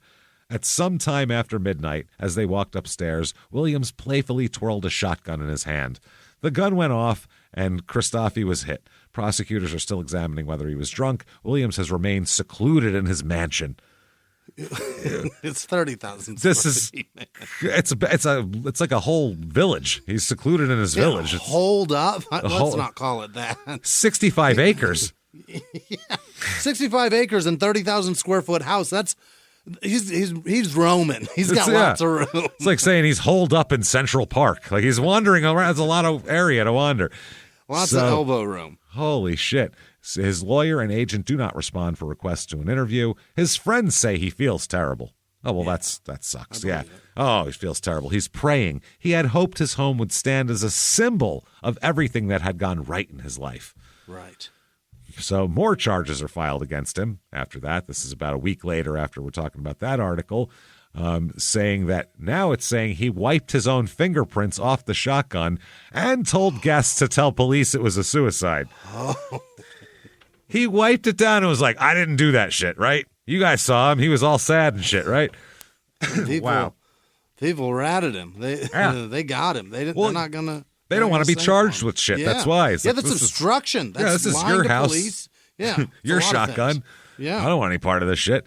So he's already been charged with manslaughter, as we know. The new charges are hindering apprehension, evidence tampering, witness tampering, fabricating physical evidence, and conspiracy to obstruct the law. Not good. They can carry a combined penalty of more than 14 years in prison, and manslaughter only carries up to 10 years in prison. But that's if a judge if he was found guilty of all those things, and a judge sentenced him consecutivily, which isn't generally when you get that sentence, it's one of those sentences where like, golly, that's pretty stiff for what he did. This is a different one. This is you get that sentence, you're like, what? Well, yeah, if I hear, because here's the thing, he can say it's an accident all he wants. Yeah. If I hear you shot a guy, wiped your fingerprints down off the fucking gun, and then told everybody, don't say shit, this wasn't me, right? That's a murder in my book. Yeah, that sure doesn't sound good. It's not great. We do a lot of episodes of Small Town Murder, 525 to be exact. And if somebody did that, I go, they sound pretty fucking guilty of murder to me. Yeah. I could, and getting 10 years if you set a shotgun on the counter. Yeah. And then a cat jumped down on it and pulled the trigger and it shot somebody in the chest. That's a 10-year offense. That's a guess. You had a loaded counter on the shotgun or shotgun on the counter for some odd reason that you shouldn't have. It shouldn't have been there, and you gave the cat all that opportunity. You fed it all that 9 lives, gave it all that catnip. You haven't changed its litter box in at least 3 days. It's not a happy cat. It's pissed off. You got it good and pissed off now. Haven't trimmed its nails in several weeks. Like Son that. of a bitch. Yeah. But that is really murdery stuff to be wiping fingerprints down. To get 10 years for that, that's like, telling my God, that's lenient. Yeah. Wow. Yeah, that's what I mean. That just sounds like, why don't we just say murder? Because it sounds like it was, if it wasn't on purpose, put yourself in that situation. If you do that, you go, oh my God. You call the cops, you go, we were fucking around, accidentally shot this guy. You don't go wipe it down and go, all right, everybody, let's get our story straight first before the cops get here. So this is a great, by the way, headline from the Miami Herald that week. Williams's actions abnormal, wrong. Abnormal and wrong, they say. Yeah. Abnormal, wrong. That is hilarious. They talk about how prosecutors charged him with second-degree manslaughter, believing the accident occurred because of Williams' reckless actions. And they talk about how they think they can agree on above statements. Okay, we part ways on the reaction to what occurred after the shooting as a driver. He lay dying, obviously here, as he's fucking dying on the ground. They say that Williams' actions are what make sympathy for him a tough sell. So he tried to cover up the crime. So I think Dan Le Batard was saying that. Oh, really? It was an accident. Let's not be too mean to the guy. So Don't be on the wrong side of history, Dan. So this guy's saying, I believe it was an accident, but let's be honest here. You know, if it wasn't a fucking athlete, you wouldn't be saying that shit. Right. So he tried to cover up all of his crime based on his on all indications. He tried to make it appear to be a suicide by trying to place the victim's palm print and fingerprints on the gun. He put a dead man's hand. He put a dead man's hand on a fucking shotgun. Which dead is or dying, either way. That's even worse. He touched and injured. He just went from murdery to holy shit, you've murdered a man. Trying to put his own prints on it? That's And fucking diabolical, dude. Jesus. You can't do that's fucking crazy. And by the way, that doesn't work either, because whenever they do that, they say like if you try to kill someone, even if you put it in their hands before rigor sets in anything, they say it basically looks like an action figure holding a weapon that you stuck in his hand to cops. It never looks real. Yeah, well, because it's unnatural. Even when sometimes when the gun drops, they know that it's a. Sometimes it's hard to tell because if a gun drops, a gun drops. Gravity does exactly. To them. It's weird, but if you can't put a shotgun in a man's hand. That's wild. And that's wild. They know dude. how shotguns work and how the distance, all that stuff happens. Distance, angle, everything. Yeah. It's all there. You can't put that in his hand, man. That's a drunk man making a 2:30 in the morning decision. It's fuck, because this whole show we've been saying, go home. Why are you out at 3 o'clock in the morning when you have all this money in these mansions? Have a party at your house. Yeah. Okay, put the guns away while you're doing that. Now we have to add that caveat. Stay out. Don't go home. Jason, go. Just push cops. It's easier. At least no one's dead. So they said Williams and 2 house guests turned accomplices, then disposed of the ex-player's blood-spattered clothing. What? He stripped the corpse? No, himself. He took his own clothes to show that. So he didn't want to say I was right next to him when it happened, which is what happened. This is murder. I don't care. That's murder. Yeah. You have made this murder. You've taken an accident and made it look as much like murder as humanly. Like if you were trying to frame a man for murder, you couldn't do it better than this. Framing yourself for murder. Taking your clothes off. Holy. Does he take a shower? Shit. That's what I mean. The cops get there. He's in a bathrobe, dripping wet, smelling like herbal essences and shit. What the fuck are we doing? A bathrobe that says the Plaza. Oh, shit. Armin Gilliam would. Armin Gilliam he'd have probably sold the robe to somebody or something. Traded it for cranberry juice. Armand Gilliam wore this stolen, pilfered Plaza. Fuck, Jason should steal from him to get his electricity back. I bet Armand Gilliam has a lot of Dallas Omni umbrellas. Yeah, him and Larry David have all the umbrellas. So this is one of the witnesses said that about that. That he changed his clothes. Changed his clothes, wiped his own prints off, tried to put the gun in the guy's hand. Put some other prints on it. Wow. That is bad. And it's form. fine that if your fingerprints are on the gun, it's your gun. They expect your fingerprints. Yeah, absolutely. Just put his on it too. You don't have to do this. I guess his thing was like Christophe wandered off from the tour and found my gun and offed himself. He was so sad from my tour that he couldn't do anything but put a shotgun in his chest. Wandered off from the tour. Yeah. Which happens all the time at museums and everything else. Right. People are constantly killing themselves on tours. Yeah, a kid just broke a 4,000-year-old pot because of it. See? Someone shot themselves over that, I'm sure. If I'm a dad, I do. Fuck Jesus yeah. Oh, Christ. Jesus Christ. How much is that pot worth? How much? He's got to pay for something, right? It's insured, but there's a deductible. There's got to be some kind of... something that he has to pay, restitution. Also, I say this. Anything that's 4,000 years old and insanely valuable should not be anywhere near the reach of a 4-year-old. You should probably store that. Because when you have a little put that kid behind glass. Yeah. Did you have anything that was worth more than $12 sitting at kids' level of hand? Fuck no. I didn't have much worth $12, but anything that I did, it was up away. A speaker or this, anything. Yeah. Oh, Jesus, don't break that. The cable box back then, all that shit would be up high. Everything's up high. So they said, meantime, prosecutors investigate whether the corpse was moved in an attempt to make the suicide ruse more believable. Dude. They may have moved the body, too. Could it get any worse? And whether Williams told friends at the house to lie on his behalf. Yeah. And the victim's family wonders, whether Christophe may have survived if Williams had notified authorities more quickly. No, he wouldn't have, by the way. No, he bled out fast. To the chest, man. Yeah, and it's a rural property, too. It would have taken a minute to get there. The other guy on the page here finds Williams' behavior to be a natural reaction, even understandable. We've all been there. Understandable. We've all shot an employee of ours in our home and then tried to stage it to look like he killed himself, right? We've all done that. That's normal. I don't think I want to touch him after I shoot him. No. Oh, my God. So they're saying that that's understandable. This guy said, I do not. I can appreciate feelings of shock or even panic after such a tragedy. Still, I find Williams' actions to be criminal and justifiable by no means. Maybe the disagreement hinges on how we perceive human nature. I do not think that most people, knowing what had just happened was an accident, would connive to make it appear as a suicide, dispose of evidence, then lie to the police. No. Okay. Would you do that? I wouldn't do that. I'm not coming near that body. Fuck no. I'm going to say it was an accident. Take whatever medicine I have to for that. That's life. I shouldn't have been fucking around. I'm still rich. Who cares? Why spin a 12 gauge? Yeah. Williams offered what he called his heartfelt condolences to the victim's family. The condolences might have seemed more sincere if the ex-player had done the right thing after the shooting.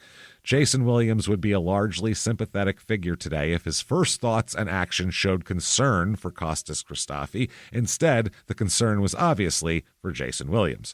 Oh, and if you think former athlete is guilty of just poor judgment, consider this. Had Williams' cover-up succeeded, the victim's family would be left to wonder forever why Mr. Christofi would take his own life, while Williams would have lied his way out of what could be a 15-year prison sentence. Yeah, I remember when this happened, too, there was a lot of people going, what? What? It was confusing. What? It was very confusing. And shortly thereafter, I think Jayson, the other Jayson from the Redskins, was shot in the leg from a home robbery. Too. Yes. Was that shortly after this? It was, right? Yeah, it was a couple years after this, yeah. I think. It was like 2004-ish, maybe 2003. And that one was less baffling than this shit. This is fucking, this is crazy. I remember not being able to understand it because it seemed like, why? I just kept going, why would you do that? It just never made sense. Why? So now a co-defendant will testify against him April 26th, 2002, they say. A former college basketball player will testify against Jayson Williams under a plea bargain in the case. Oh. Yeah, because they're charging other people who don't have $100 million to hire lawyers, and they're making plea bargains here. This is Kent Kaluko, 29. He pleaded guilty to tampering with evidence and witnesses. He agreed to testify against Jayson Williams and co-defendant John Gordnick, 44, and could avoid serving any time in jail under a provision of state law for first-time offenders. Kaluko admitted in court that he wiped the gun and moved it after the shooting and told the other people in the room to say they were downstairs when it happens. He said he did these things at Williams' request. Excuse me, you wipe your own fucking gun down. Are you fucking joking? And that time, too, there was this like your giant... gun down? These unsuccessful old basketball players, though, love to hang on. Hang around people that they've known for a long time. Yeah. Steve McNair had one. Great guy for everything that I've heard, but unsuccessful in everything he did except for anything he did with Steve McNair. Yeah, it's hangers on. A money guy. Yeah. A money guy. If there's a big backer, fuck, man, things can be successful. That's surprise. No shit. So this guy's probably one of them and doesn't want that money train to stop. No. I'll do whatever you want, Jack. He knows if he ever comes up with some horse shit fucking check some cashing car wash opportunity. Check cashing place or car. Jayson Williams will throw the money at him. And he knows that. Remember when I wiped that Winchester? Let's get these car washes. Yeah, see, imagine me with a windshield, sparkly clean. Shit. So Kaluko's lawyer said his client soon backed off the claim because at first, I guess, Kaluko was one of the people who, said that Jayson Williams didn't fire the gun. Oh. So they said, then his lawyer said he acknowledged wiping down the gun after the fact, and he acknowledged influencing others into telling a story that was different from the truth. The important thing is, and the prosecutor's office acknowledged this by admitting him to the pretrial program, is that later that day, Kent and others informed authorities that this was an accident and not self-inflicted. Yeah.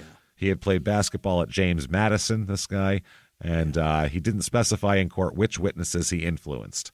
A spokeswoman for Williams, Judy Smith, wouldn't comment on the guilty plea, saying only Jayson Williams intends to enter a plea of innocent to all charges at the appropriate time. Wow. The fucking balls on this guy. They don't expect any kind of plea with any of the others, just him. So he agrees to testify against him, but they said that even, this is fucking wild, Colucco's attorney said they've remained friends, though. Jayson and him. Yep, and Jayson Williams, even within the last several days, encouraged Kent to cooperate with authorities and tell the truth, and he did so. He's still giving him lots of money to definitely make this feel a little easier here. Jayson Williams, April 30th, 2002. Jayson Williams' wife says the truth will come out. He's married. We barely knew you existed, bitch. Where'd you come from? You just show up after shooting, sticking up for this motherfucker? Yeah. Where were you going? Hey, dumb shit. Don't be twirling a fucking shotgun around when I know you've been out drinking. It's 3 o'clock in the morning. Get these people out of my fucking house. There's the answer. Where were you when not Now we're blaming her. She was 3 sleeping. a.m. Get the fuck out of my house. She's sleeping 26,000 square feet away. Like we're blaming her for it. But yeah, for real, she didn't even hear the shotgun blast. If you had any control over your house and your husband, this shit wouldn't happen. If you brought 14 people over twirling a shotgun around in the middle of the fucking night, Emily would be like, what the fuck are you doing? Boy, anybody would say, yes. Are you kidding me? Sarah would be very upset with me for that. I think my dog would be pissed. Yeah, what the fuck you doing, bro? So it's awfully late. I'm trying to sleep. Jesus, now there's gunshot going on here. So Jayson Williams' wife calls her husband a good man and says people should not rush to judgment about the shooting death at the house. You shouldn't rush to judgment. She said a very tragic accident occurred. She said Jayson doesn't read the newspapers, nor does he watch the TV, and so how things have played out in the media is of very, very little significance to us. The TV. He doesn't watch the TV. The facts will come out. Okay, well. That's what we know. You better hurry. I love that. She's sticking up for him, though. She's like, this gravy train will continue. This is $30 million we have in the bank right now. We will not pay all of this to a family. So, May 2nd here, he is indicted here, and now the grand jury has indicted him on 2 counts of manslaughter and other crimes, giving him, he could get up to, and like I said, this is all guilty, all consecutive, 44 and a half years in prison. Wow. Not good. That's a lot of fucking time. Even if it's less than that, it's a 10-count indictment. That's a big exposure that you're leaving yourself open for. Fuck yeah. Reckless manslaughter for doing that, and additional charge of aggravated manslaughter now they've added. That's the one that's got more. Yeah.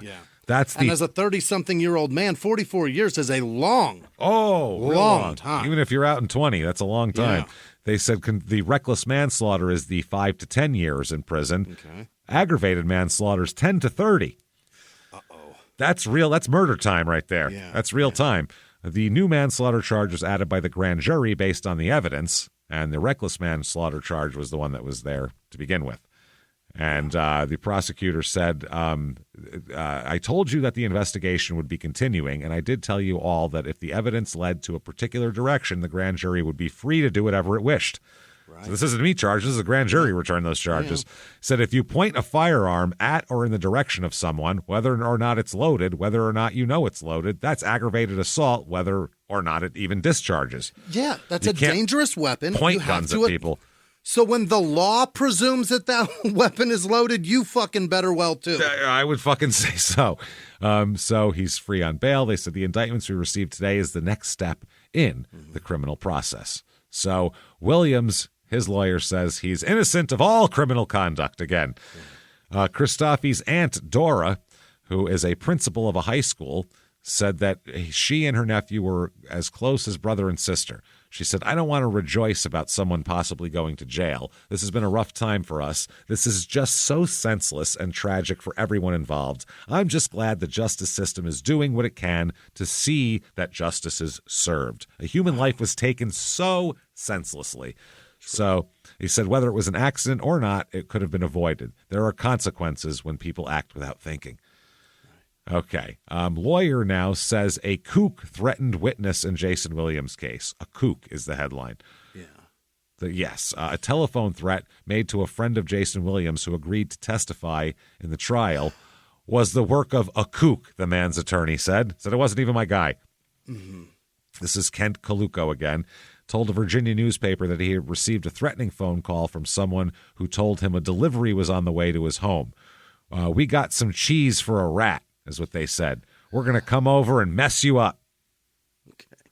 His attorney confirmed the threat, but said it was not being taken seriously. We attribute it to some kook who decided he would call to play a rather stupid practical joke. All right. Jayson Williams is going to plead officially innocent here in June, so he gets to do that. He's still going to remain out on bail. He stayed outside for, take pictures and do all that with people. Yeah. They said that they're lining up, both sides are lining up nationally known experts, including Henry Lee, who's been, and the two most, both? And Dr. Bodden. The two most discredited people in the history of forensic science. They got them both. Dickheads. All right. Dueling assholes. Both of them had been, never mind. It's a long story, but we have a small town murder that we're doing live now at the end of the year. We'll do it where we really run down how shitty Dr. Michael Bodden is and how if you're an asshole and you're famous, boy, he'll say anything, basically. Allegedly for you. Kind of a shill for some assholes, isn't he? Wow. Oh, everybody from the fucking Epstein family to OJ you name. You think of a bad person who's been in trouble with the law, Dr. Bodden has worked for them. Absolutely. I'll give him my hand. Wow. And of course, OJ is where they both worked on that trial. So there we go. June 10th, 2002 here. Jayson Williams pleading not guilty. And they say that this is, from Loose Balls they're talking about. Jayson Williams, a former net who pleaded not guilty to a charge of fatally shooting his limousine driver, wrote in his memoir, Loose Balls, once some joker got a hold of the loudspeaker system somehow and said, will the lady who lost 5 children please claim them? They're beating the Nets 70-65. It's very funny, by the way. Very fucking funny. Any announcement to somebody uninvolved that there is something horrible happening. When I leave Suns games, I tell the officers that I'd like to report a murder of 5 men to the cops that are helping people who cross roads. Yeah. There are 12 men being assaulted in there. By another 12 men of equal size and experience in what they're doing. But they're really to be a fair fight, but I think it's illegal. It's getting out of hand now. It was fair for a while, but now it's really now it's sad. They're taking them all down. It's just mean, if you're asking me. It feels like they're being bullies. So next up, July 16th, there's a new report that not only did he change his clothes, he jumped in the pool after the shooting.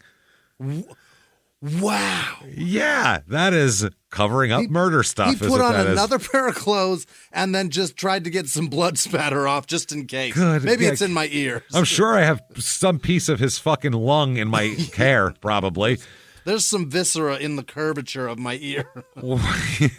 So this is according to an article in GQ magazine. They talk about unnamed sources. Williams had been seen in the bedroom with him when the shooting happened. They said the 12-gauge closed with a snap of a wrist, and the weapon immediately fired, sending 12 pellets into the left side of Christoffi's chest. Oh, God. They talked about how they would not comment on aspects of the magazine's account because he has not discussed those matters in court. However, regarding the shooting, they said it's been our contention that he handled it recklessly. Yeah, people are saying he jumped in the fucking pool afterwards. Wow. I wonder if it was a single shot or under-over or not sure. Under, whatever. Or maybe one of those double barrels. Maybe. Oh, like an Elmer Fudd? Yeah, because you snap that closed. Yeah. You put a single shot, you snap closed too. But true. But maybe it is a single shot because he's twirling it and it's a lighter gun. Would he be he's fucking huge, reckless though. enough He's huge. To twirl a double barrel shotgun? I mean, any amount of barrels. What are we talking about? I don't care if it's 1 barrel, an 8-barrel shotgun, you got a 30-barrel. I don't give a shit. This is too many barrels. But twirling, giving them both barrels is crazy. That's insane. Now they add a retired New Jersey judge to the defense team. Joe Ellen Demetrius, chief executive officer of a Los Angeles trial consulting firm, here is going to join the team. I believe this woman, these people worked for OJ. Yes, again, more OJ. That's what you want to do as an athlete charged with murder. You want to align yourself with OJ as much as possible. Although he's probably thinking OJ got away with it. He killed his fucking wife and all this shit. This is a limo driver under shady circumstances. I can get away with this if I just get those people. It's fascinating that you would get anybody that was successful getting anybody. It's fascinating that those people ever work again, because it's like, the public opinion is that person's shiesty and pulled some gray area shit. You know what I mean? I would say. If I'm sitting on a jury and one of those shiesty gray area shit lawyers sits down, I'm going, I don't know, man. Well, why do you need that guy? Why do you need that gray area guy? That scares me. And that's what happens too. Yeah. Jurors, I think, do have a certain thing of if you bring for OJ. You bring it was Casey different. Anthony's lawyer in the room, I know you fucking did it. Yeah, that's true because he was scum too. He's but a scumbag. The one guy who defended Michael Peterson, he's the same guy who defended Ray Carruth and David Rudolph, I think is his name. Yeah. He does a great job, but he keeps going to North Carolina with a fucking New York accent and losing a case, completely winning the case on merit and then losing because they're like, we don't like this fucking guy coming down here trying to tell us about our laws. You know that's what it is. I watched trials that he's done where I was like, there's no way you could vote for guilty. Fucking guilty because we don't like area guy. Yep. If you watch the Michael Peterson trial, which I think Michael Peterson did it, by the way, but I think he did. Yeah. There's spatter up high on the fucking ceiling. That doesn't happen from a fucking fall down the stairs. He hit her with the poker and fucking. How many times have you ever been in the room with a psychotic owl, James? I don't know. Damn it. It's a really good point. Those murderous owls are crazy. When you watch him walk through his night, I'm like, I don't believe any of this shit. Yeah. None of it. But her head was under a lot of pressure. That's true. I didn't think about it. If you crack it open, it's going to be like an overripe cherry. You know what I mean? It's going to pop. Juicy. Yeah. But that trial, his case was way better than theirs. Yeah. Their case was he's gay. You're right. He writes books and he's a weirdo that writes books. And that's, if you watch the trial, that's exactly how the woman talked to the prosecutor. He writes gay things and he hooks up with gay people. And then the other guy gets up with a New York accent and says logical things. And they're like, well, I like the lady who hates gays. I like your explanation of this better. If I suck dicks, I'd probably murder a woman too. That's what happens. Yep. He wanted to suck more penis. That's all it was. He's a dirty gay. Like there was no allowance for sometimes people have arrangements. Yeah. Never thought of no one. allowance for, sometimes both genitals arouse people. You know what I mean? Yeah. Sometimes you can have that. Yeah. She knew. So Williams, this is a fluff piece if I've ever seen one. This had to be planted by his publicist is the only way. When you have a lot of money, you can do this type of shit. It's from July 31st, 2002. Williams maintains sense of normalcy. Despite uncertain future, former Nets star continues charity work. Oh, what a guy. That's great. I hope it doesn't involve shooting. Another arthritic goat. Wow, his future and freedom are uncertain, but Jayson Williams has returned to a way of life he was always known for. He said that he is running a basketball camp for kids at North Hunterton High School. He said, there are people in life who are givers and people who are takers, says the director of the All-Star Camp here. This guy's a giver. Yeah. Yeah, he'll give you, yeah. I think they said the same thing about Michael Peterson in that trial. He's the giver in this situation. Yeah. This guy is a giver, and there's no ifs, ands, or buts about it. Oh, well, don't put but in there if you're going to talk about being a giver. Come on, man. Dude, we're trying to maintain professionalism, and you're fucking it. It's impossible with idiots like this. How are we? We're children. How are we supposed to be mature? Worse than shit. Yeah, worse. Professional children. Yeah. It's worse. Hey, what if we pay you to be children? You know how bad that is?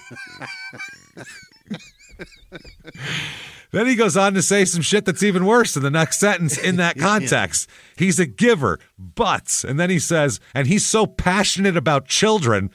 No, no, don't say these things. You're making it worse.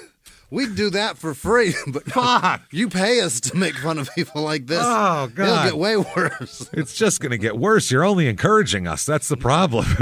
Encouraging all like us. We can't help it. Passionate about children and arthritic goats. And no, butts. not the goat. He's a real giver and trying to make a positive impact.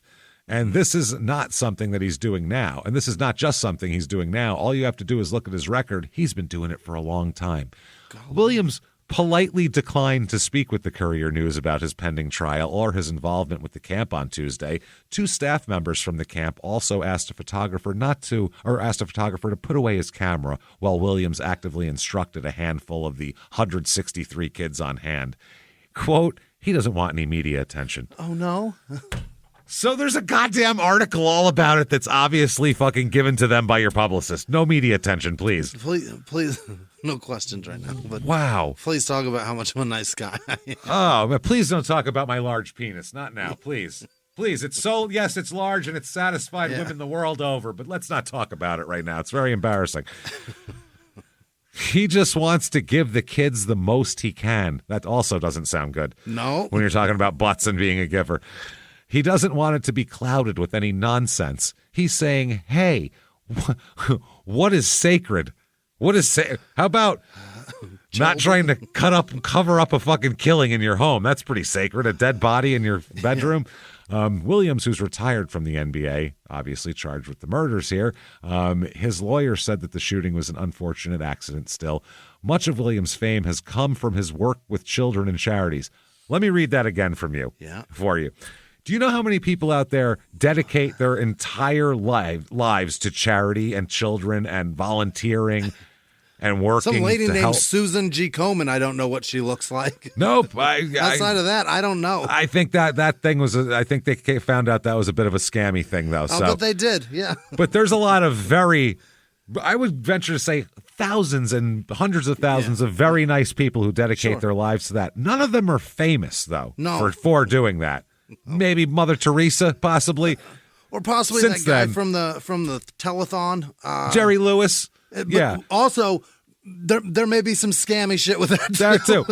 He's not famous for that, though. No, they put him in that because he's famous. They're saying his fame didn't come from being a professional basketball player that signed a $100 million contract and then did color fucking commentary on NBC. It's because he does charity work with kids. That's how he got famous. That's how he got his following. Yeah. That's how the Nets noticed him and picked him up, was for that. That's what they're basically saying with that. We can't help but notice you threw a fantastic fundraiser and you happen to be 6'10". Are you free this weekend? Are you? What do you think here?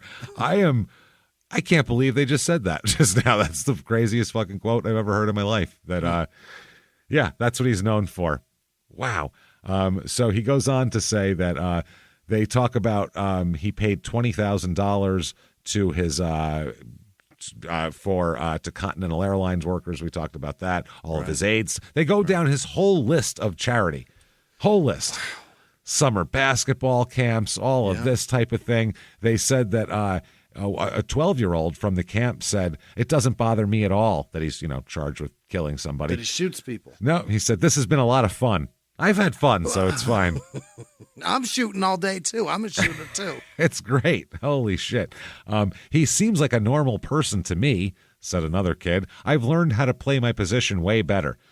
They also go on, if it's not good enough to say that he's a great guy who all of his fame came from charity, if that's not enough for you to know that this is a publicist, then they go on to say this. Williams looking fit and trim. So hot. He's a handsome man. Yeah.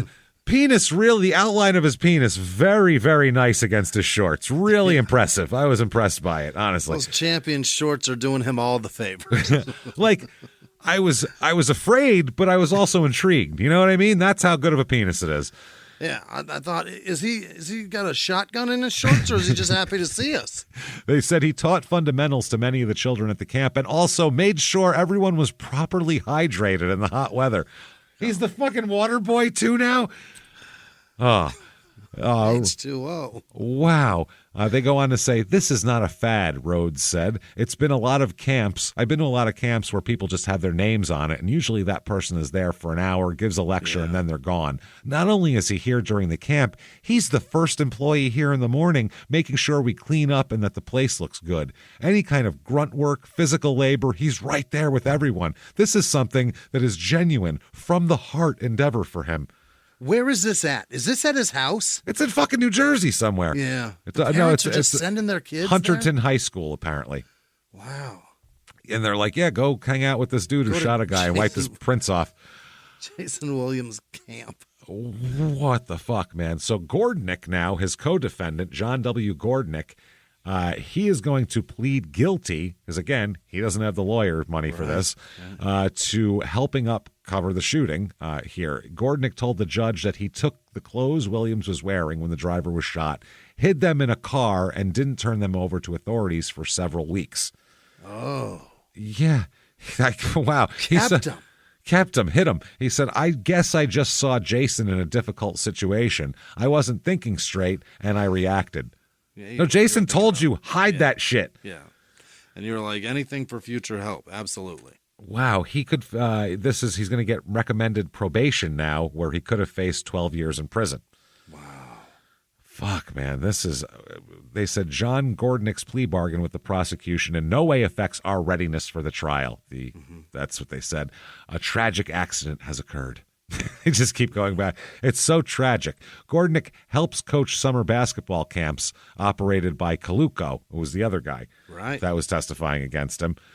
Jesus, fuck. This is crazy, man. They said that Gordnick told the judge he walked into the room after the shooting and saw Williams standing naked holding his clothes. So what? What a scene. That's a scene, number one. A giant man naked in the middle of the room. Dead guy, naked guy. Where's your eyes go first?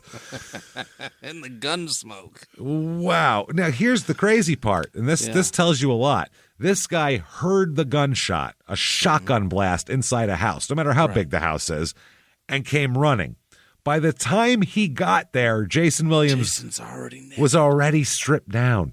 So he didn't think, how can I help this guy on the ground? Right. Oh, my God. He didn't panic. Holy shit. He was already fucking adjusting evidence. Jayson mode, yeah. He was already adjusting evidence at that point. From the time it took a man to hear a shotgun blast, an athlete, by the way, a 29-year-old athlete, and run there. Yeah. That's fucking wild. Jayson's naked. Standing naked, holding his clothes. At Williams' request, he took the clothes. Williams, Gordnick, and Kaluko also allegedly tried to replace Williams' fingerprints on the shotgun with the victims and persuade other guests to say Christofi was upstairs alone at the time of the shooting. Wow. Holy shit. February 18th, 2003 trial date is set for Jayson. He's ready to go. They said everybody wants to get this thing resolved. Yeah. His lawyer said this case is about an accident. They just get they have to say that in every article the word accident has to be in there. It's an accident, really. This case is about a naked man and a dead body.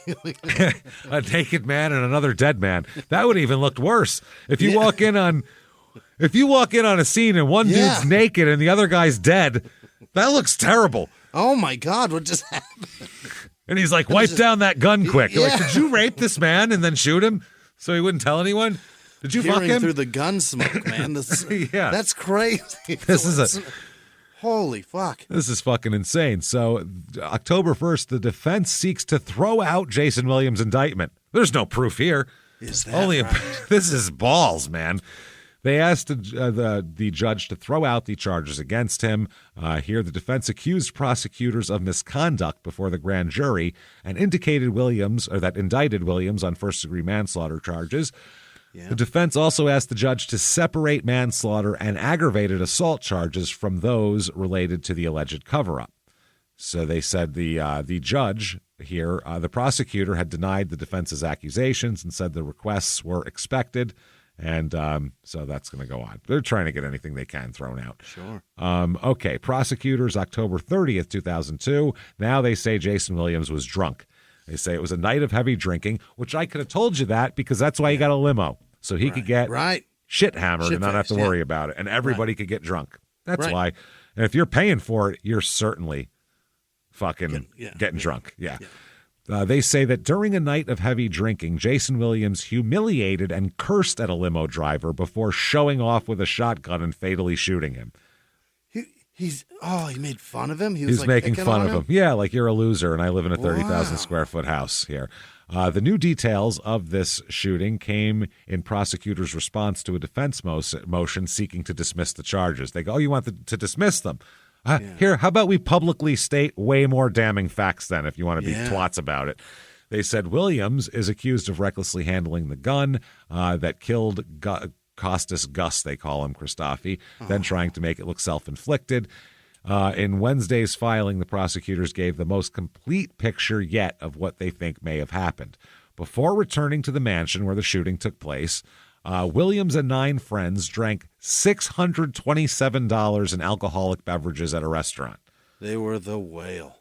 Holy shit. That bar loved them. Fuck yes, they loved them. That's ridiculous. Think about 9 friends, even at 10 friends, that is $62.70 a pop. On That's heavy, man. That's a bunch of drinks. Unless there's food involved, but if there's no food, that's all drinks. That's heavy drinking. That was just an alcohol from the bill. Wow. The 2 children were also present, but the filing does not say whether they were drinking. Let's hope not. Let's hope he didn't go that far, too. Tests on a blood sample taken from Williams 8 hours after the shooting. 8 hours later, by the way. Yeah. So unless you're real shit-faced, you're going to be it's going to be low by then, showed a blood alcohol concentration of 0.11. Still 0.11. Still too drunk to drive, and that is 8 hours after the shooting. 8 hours. That's incredible. Wow.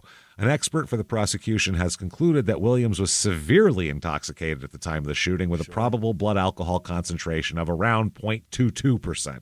And they can't make that driver more of a sympathetic character, man. A driver named Gus. Gus, the driver. Yeah, that picked you up from being the sweetest sweetheart that ever sweethearted. Gus cleans a lot of vomit up from car seats. You know what I mean? That's a good man. A man named Gus? Come on. That's my driver, Gus. Don't fuck with him. That's what everybody would say because he's a sweetheart. Yeah, don't fuck with Gus. Yeah, Gus is cool as shit.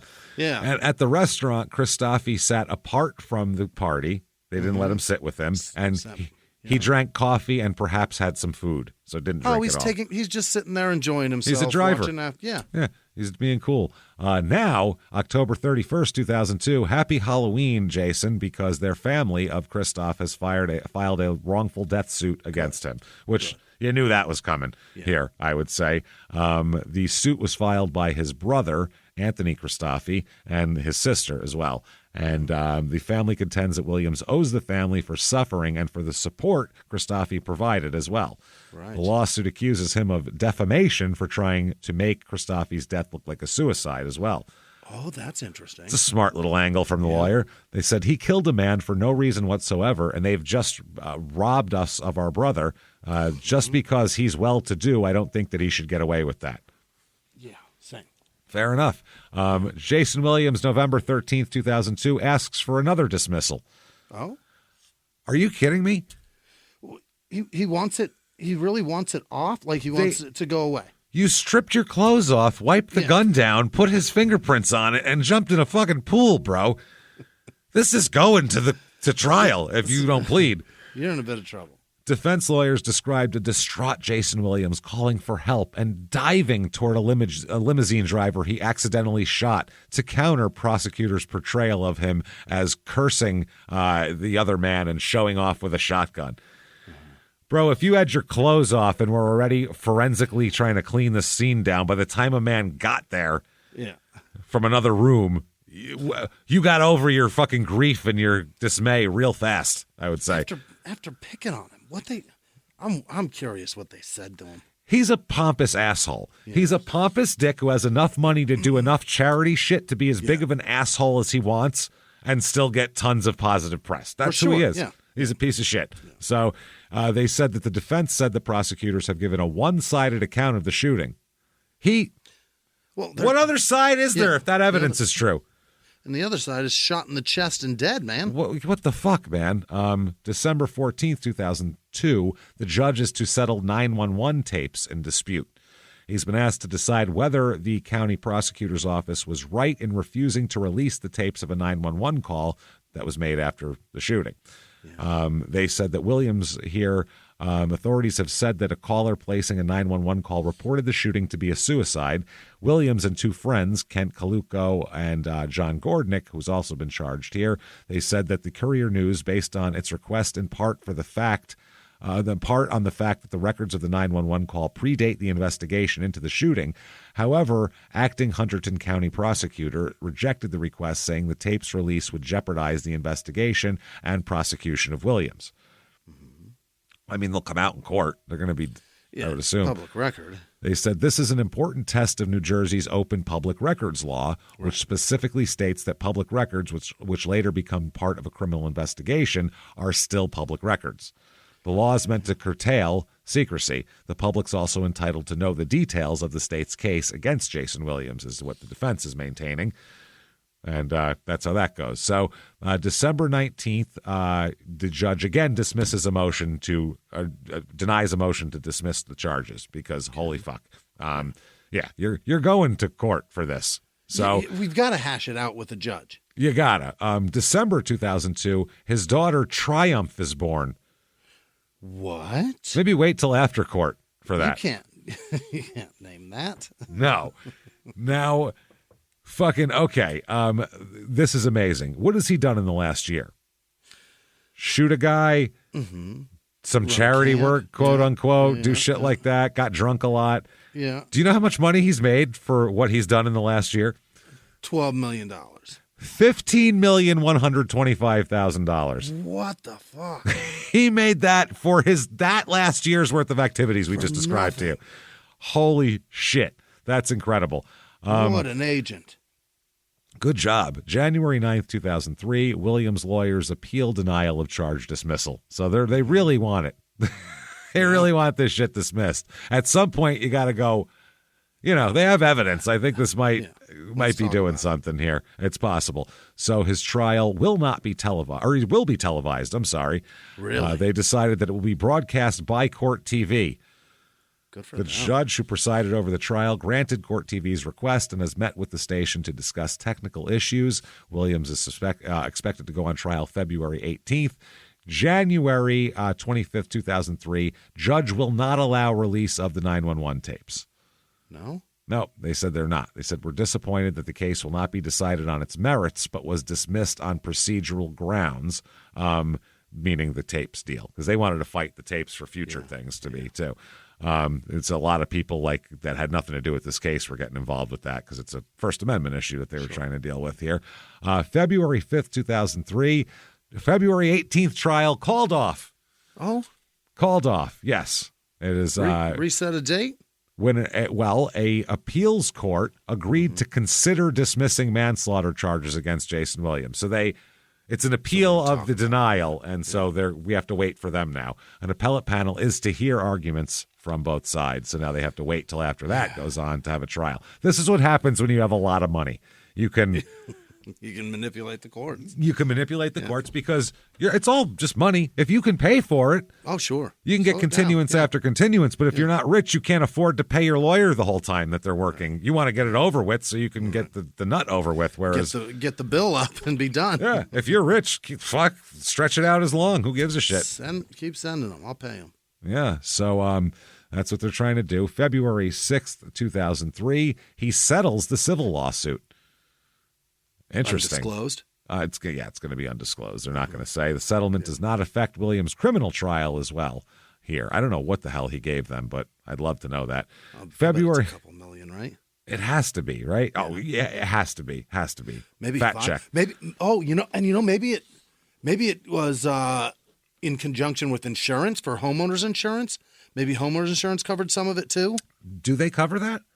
If somebody dies on your property, you can, and if he's not adjudicated through criminal behavior, though, if he's not adjudicated on your part criminal yet, that's true. Maybe that's possible. I think they would hold out until maybe I don't know. Maybe I don't know. That's weird though. I would like to. I know that there's something involved when people get hurt on your because that's part of it. Insurance companies pay when like if a robber falls through your roof and lands on a fucking knife, an insurance company had to pay something for that. Yeah, but if you drunkenly shoot a guy, then try to wipe down the shotgun and hand it to him, I don't know if that's I don't know if that works. Yeah. If I'm an insurance company, I'm going, that's too far. Really, I get that we cover a lot, but we cover a lot. But Jesus Christ, this is a lot to ask. So February 14th, 2003, year anniversary of the shooting, ESPN Classic will air a documentary on Jayson Williams on the anniversary of the shooting. It's a half-hour program here, part of the cable network's Sports Century series. Remember those? Hilarious, yeah. In the documentary, Williams' teammates and coaches discuss his turbulent childhood, party lifestyle, and generosity. He's just going to sound like a fun-loving, free spirit. Yeah. What a guy. The program follows him from his birth in a small South Carolina town, his move as a small child to Manhattan's Lower East Side, and his reputation as a partier during the early part of his pro career. They said that we have people who have played with him, people who have coached him and covered him, and they all agree that he's a guy who has a number of different sides to them. True. Unfortunately, one of them shoots people. That's the problem. Yeah, one of them's armed, armed and dangerous. Wow, Jesus Christ! So March 20th, 2003, Jayson Williams' brother, we found out, is the guy who called 911. Oh, he's the guy who said it was a suicide. He said this man has just got shot. He picked up a gun that was loaded and it shot him. The gun shot him. He didn't shoot himself. No one else shot him. The gun took it upon itself. Yeah. Like he picked up a vicious dog and it bit him. Yeah, exactly. And it shot him. Oh, that's what happens. He should have known this cat doesn't like to be snuggled. When you hold a baby, sometimes it kicks you in the nuts. That's what happens. You got to know better. Hold him at a distance. Picked up a baby right off the tit and it puked on his shoulder. Pow. You knew it was coming. This is Victor Williams, his brother, who authorities have said did not see the shooting, implored the dispatcher to send an ambulance. Background voices are audible on a copy of the 16-minute call here. At one point, someone inside the house demanded that Victor Williams tell the dispatcher to send help immediately for the victim. Well, what else would you say? There's a guy shot, might be dying. I think they know to send them. Take their time. I think he's dead. So ask them if they can stop at Wendy's, will you? I'd like have them check if KFC's still open. Couple of junior bacon cheeseburgers. I'm not asking for a lot here. That is fucking wild here. Tendies. The Jayson Williams spokeswoman, Judy Smith, said the call, which was made immediately after the accidental shooting, clearly demonstrates the concern that Jayson Williams and others had for Mr. Christofi and the desperate attempt they made to get him medical assistance. Was that before or after you swam? Did you get him medical assistance from the pool or not? Yeah. It was certainly after he was naked. Wow. Think about the arrogance of just expecting everybody to cover this up for you. Yeah. People show up in the room, you're naked, and you're like, take care of this for me. Wipe that down, get rid of these. Imagine the balls you have to have and some kind of control over these people. I don't know if it's a monetary thing or what, but you would say, like, what the fuck you? What are you talking about? I'm not tampering with evidence for you. The desire of praise for doing the right thing, of like, get help here fast, like having. He didn't bury the corpse in his yard. Wow, what are we talking about? He didn't even stoke the fire, you guys. He's a great guy. He could have dismembered Mr. Christoph and scattered hung him upside down and drained him for Christ's sake and prepped him for the coroner. Scattered his parts throughout the 65 acres like a deer, but he didn't. That's the important part. That's a stand-up guy right there. It's a hell of a fella. Oh, man. So he has to plead innocent again because there's a new indictment filed to head off an attempt to dismiss the original charges. It's all legal games now, and he's costing the taxpayers a lot of fucking money at this point for doing this shit. I'm not even going to get into the legalities of this, but it's fucking ridiculous here. The prosecutor said that he hoped to proceed to the trial in an expeditious fashion and predicted the trial would last 10 to 12 weeks. 3 months for this fucking trial. Wow. That is interesting, I'll say. So they talked about the original counts and these counts, whatever. At the end, the last line of the article is his lawyer saying this was a tragic accident, not a crime. They have like on little like like where you can't see them, only you can see it from the inside of your glasses, where it just says tragic accident. Just keep saying tragic accident. It like lights up and flashes in there for them. Talking points, man. Totally. They say 911 tapes release, not an open door. The release of the 911 tapes to the public will still be considered on a case-by-case basis, they said, after the Courier News won the release of the manslaughter 911 tapes here. Yeah. So they said it'll still be case-by-case in the, in the future. This doesn't say now anybody can just get the tapes whenever they want. Yeah. So April of 2003, Jayson Williams' agent enters pretrial probation. Okay. Yes, this is Salvatore DeFazio. Hey, Sally DeFazio, where's my fucking contract? Sally, what are we doing here? Are we signing this or what, Sally? What's going on here? So Salvatore DeFazio is charged with illegally transferring ownership of a shotgun to the former NBA star. Oh. That's what he's charged with. Yep. He entered a year-long program saying the charge will be dismissed if he completes it. The gun that DeFazio left at Williams' mansion was not the one used to shoot the guy, but it was another gun, and when they were trying to figure out where all the guns came from, they realized he illegally transferred it. How would this agent think that he's going to go put it in his 30,000 square foot mansion? No one will ever see this. Now I got to go to court. New motions filed in April of 2003 saying Jayson Williams' attorneys want a racial and ethnic breakdown of the grand jurors who indicted him. Now they want to get the grand jury indictment thrown out. So we can pick them apart.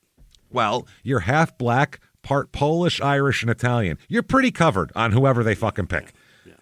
What do you got, white guys? Well, you're part that. What do you got, black guys? You're part that. What is that, a Polak? You're part that. Guineas? You're part that, too. It doesn't fucking matter. You're everything. You're like 5 things. Who gives a shit at that point? So I get that he's considered black, but still, he's a lot of shit. And he also considers a lot of his Italian. His agent's Sal DeFazio, for Christ's sake. Think there's a lot of non-Guinea players hiring Sal DeFazio? Probably not. So they said that their attorneys want letters printed on court stationery and sent to the grand jurors asking whether they are black, white, or another race and whether they are Hispanic. The lawyers said they need those numbers to know whether one race or ethnicity is routinely excluded from grand juries in Hunterdon County. And this is the only time we've noticed it, is just in this case, because, Jayson Williams is a downtrodden guy just trying to get a fair shake in the world here. Poor guy's hurt. That is fucking amazing. So the defense lawyers also are asking to have the charges from the shooting considered separately from those dealing with the aftermath of the, tampering with evidence and that sort of thing here. April 30th, 2003, Jayson Williams, they said a police officer is accused of interfering with the investigation into the shooting death at his home. That happened, I guess. Eric Elena was indicted on charges that he went to Williams' home after the shooting and told witnesses to lie or withhold investigation from investigators. He was off duty at the time. He called a cop buddy of his to come over and talk to the cops, help out with this shit. Yeah. He was telling him what to say. You know what they're going to do, so come show them don't do that. Wow, and it'll look better if there's a cop there. Go, I'm a cop too. Yeah, no, this was an accident. I was here, blah, blah, blah. Meanwhile, homicide cops don't give a fuck about this guy, and it has to be ruled a suicide before they care. So May 10th, 2003, former NBA star Jayson Williams, who's accused in the shotgun death of a limousine driver at his home, plans to renovate a car wash business and operate it himself. Of course. Says his spokeswoman. Yeah. That's it. Yep. She said the former New Jersey Nets forward will also conduct sports clinics for children. He's just going to be a blue-collar, down-to-earth, wash your car, teach your kid how to shoot the fucking fadeaway jumper kind of a guy. That's how he's going to make his checks, huh? That's it. So now Williams lawyers are again posing questions on racial bias at this point. His defense team filed motions to gain access to the records and several other parts of their case, talking about personnel records of state police who investigated the fatal shooting last year. Because it was all their fault now. They said, while the defense has not had access to private files, a review of the internet and publicly filed documents have revealed that a substantial number, nearly 10% of the state police involved on the witness list in this matter, have lied or have had incidents, allegations, or investigations surrounding racial bias complaints against minorities. How many of those minorities lived in a 30,000 square foot house and made $15 million a year? That's what I'd love to know. Show me that. Yeah. Show me that. Because I don't give a fuck, man. When there's racism, whatever, there's all that shit, but no one who lives in a 30,000 square foot house making $15 million a year, it's a lot different. Yeah. You can't relate to somebody living in Queens Yes, and especially a very famous person. These cops have tried to kiss his ass for fucking years, and that's what I'm saying. You're much more likely to have your ass kissed than fucking kicked at this point if you're that wealthy. There are some that I'm sure are pissy and jealous, and this fucking guy just because he's a tall, so now he gets money, but that's probably a lot less, I would say. The court documents, which include a 42-page motion to dismiss the aggravated manslaughter indictment against him, and also a motion to change venue, are intended to directly challenge the integrity of the grand jury that indicted Jayson, the defense attorney said. They also challenge the notion of future trial fairness and evidence reliability. Well, it's all fucked now. Let's just let him go. Yeah. Amazing when you have money to pay lawyers with what they're able to come up with. God, if I ever do anything, I really, really wish that I have this kind of money. In an attempt to prove what he's saying here, Williams' lawyers hired their own expert, Paul J. Strand, to survey 908 residents in Hunterdon, Bergen, and Mercer counties about the case. The survey, which was conducted throughout April and early May, had a sampling error of less than 5.6%. Of the 303 Hunterdon residents interviewed by phone, 82% had some knowledge about the case, compared with 46% in Bergen and 45% in Mercer counties. So that's why they want a change of venue, because they're saying too many people know about the case. But unless they formed opinions on it, that's the main thing. If you formed opinions, it's not about if you've heard the case before or heard of it. Right. Being aware is one thing, but being so aware that you know what your decision is on it already. Like you've adjudicated him guilty in your head. That's what you can't do. Like you couldn't find 12 people on Earth who didn't know who O.J. Simpson was in 1996. So they couldn't say, "Do you know who he is?" Yes, okay, you're dismissed. That didn't work. It had to be, I named my first kid Orenthal. Then they might release you. But other than that. So May 25th, 2003, this is from the Central New Jersey Home News. Shame on lawyers for playing the race card. I'm enraged that Jayson Williams, the ex-basketball star who accidentally shot and killed a limousine driver while at his home, and his attorneys would actually stoop to the level of accusing investigators who handled the case of being biased. Okay, listen, that happens too. Everybody calm down. There's a lot of bias. Most rich people, it's not against them. Let's just say that. Let's be fucking honest and not stupid here. So they said, how dare Mr. Williams and his multi-million-dollar defense team attack the credibility of the police? Well, that is exactly what their jobs are. That's why. Sure, yeah. Exactly what their jobs are. When it was Mr. Williams who has ducked all the responsibilities for his actions. Well, his only responsibility is to hire lawyers to plead his case. That's his responsibility at this point, legally anyway. Here we go again with the don't look at what I did, look at what they have done, look at what they may have done theory. Sounds like O.J. Simpson, doesn't it? Does it? It's a travesty to have lawyers who use the race card as their big defense for their guilty clients. Reports are that the defense team has found that nearly 1 in 10 police officers in New Jersey have had a racial bias allegation made against them. I'm actually surprised the number isn't much higher considering the political climate in this state. It's common knowledge in law enforcement that if you happen to stop a minority, you may face a racial profiling allegation. So that has made them still be pulled over like 8 times more than anybody else. So they're acting like cops are walking around scared of black people to pull. Oh, we can't mess with the black guy. We'll get brought up on charges. Yeah. No, they're still fucking with him way more. That's just, if you want to talk about numbers and reality, that's reality, not fucking politics or whatever. So they said this is done to cause the officer to shy away from any kind of contact with the minority who may or may not have been involved in some kind of criminal activity. Horse shit.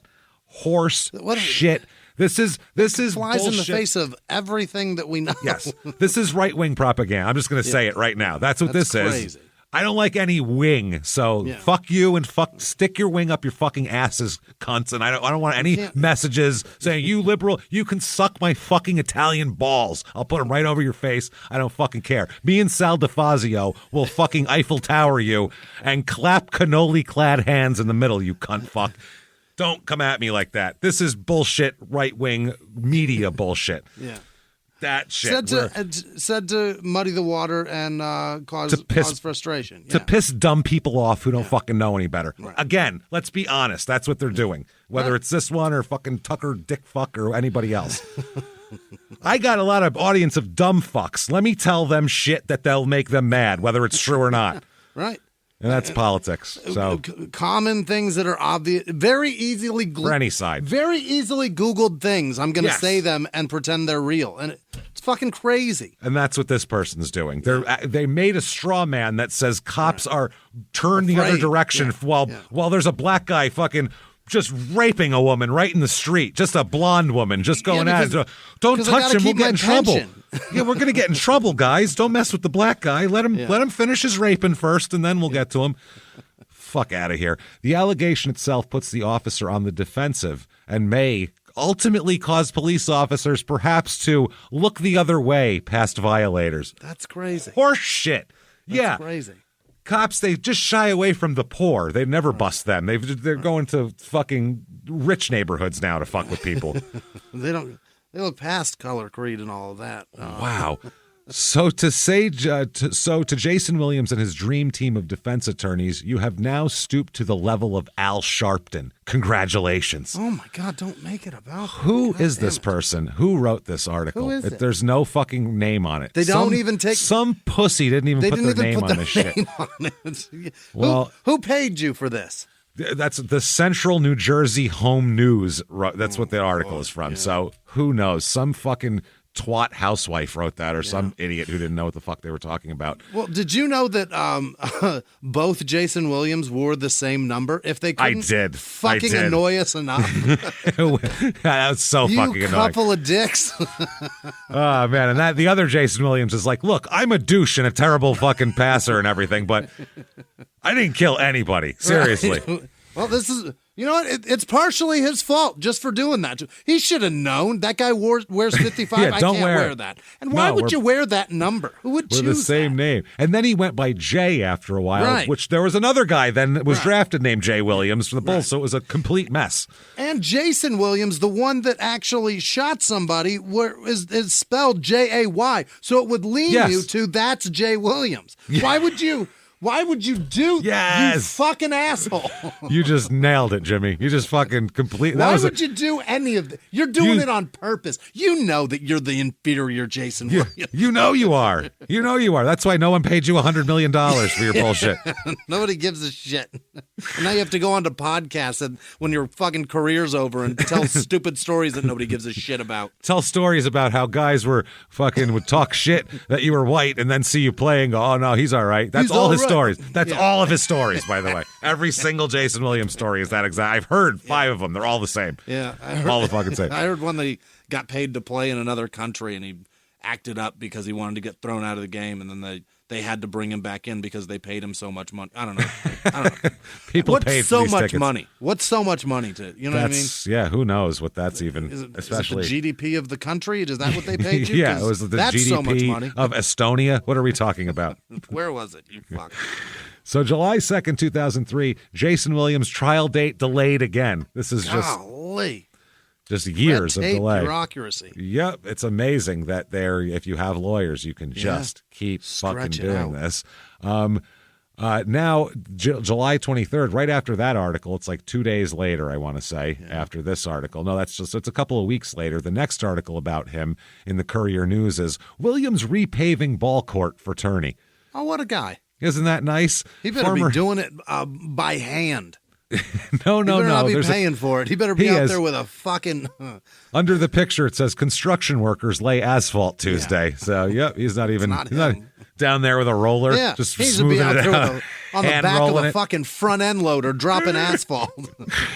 I would love to see that. With the help of workers from his father's construction company. Is that right? H. Williams Paving, as I'm sure he bought for his dad, is repaving the court at Madison Avenue Playground for a 4-day basketball tournament filled with contests, street legends, and some intense competition. Yeah. Who gives a fuck? He said, I knew... this is the organizer, Jabbar Jones. I knew that from day one, he was a very community-oriented, family-oriented kind of guy. Oh, yeah. Anything he could do for anybody, he would. Yeah. Anything. Especially take your patriarch out of your family. Oh, wow. That is wild shit, man. So, he keeps going on talking about what a great guy he is. And then they, of course, say, he's got these charges against him. But then they go on to say, Jayson has a long history of giving to the community and charitable services. And unlike a lot of other people, it's not always money. He gives time, effort, and energy. So this is nothing new. You know who said that? His spokeswoman, Judy Smith. Well done, Judy. Judy Smith is like, I can't say any more good about this guy. She's earning her paycheck, that's for sure. Holy fuck. The tournament's budget couldn't finance the job because it's a $7,000 job. Mm-hmm. And Jayson, though, he said he wanted to do it. He just said, no problem. I'll give the money. I mean, it is a write-off. So August 8th, 2003, judge refuses to throw out manslaughter case again for Jayson Williams, which is this picture you got to see. It's from the newspaper. He's looking at his lawyer like, you going to get me out of this, motherfucker? I paid you so much fucking money. I am going to shoot you with a shotgun in my bedroom if you don't fucking clear this up fast. Where's Judy? Where's Judy? So, I'd like to testify on my own behalf, but instead of me, I'm sending Judy, my spokesperson. Judy's got a lot of things that are nice to say. She knows how to say the things just right. I fuck it up. You know what I mean? Also, the judge granted a defense request agreeing to order gun manufacturer Browning to present all records on accidental discharge claims for shotguns since 1980. He wants 25 years of accidental discharge.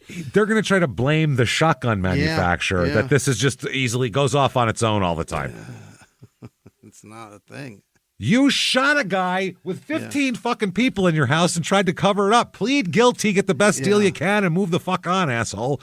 Jesus, this is just irritating. I've never heard of one firing on its own. I've heard of them not firing when you try. You know what I mean? That happens. Just going off. The Tech 9 is storied for never working. But if they're built to work, they generally fucking work. Generally, yeah. I'm sure they're going to work, and they're not going to... And Browning's one of the top fucking manufacturers. That's a nice shotgun. They're saying this is the accidental death gun of the 90s here. It's just forget about it. Yeah. You got a Browning, you're in deep shit. You're going down. Turn it in. It's worse than boar's head meat. It's dangerous. There's listeria on those slugs. Watch out. September 20th, 2003. Yeah. Oh boy, the Central New Jersey Home News again. Here we go.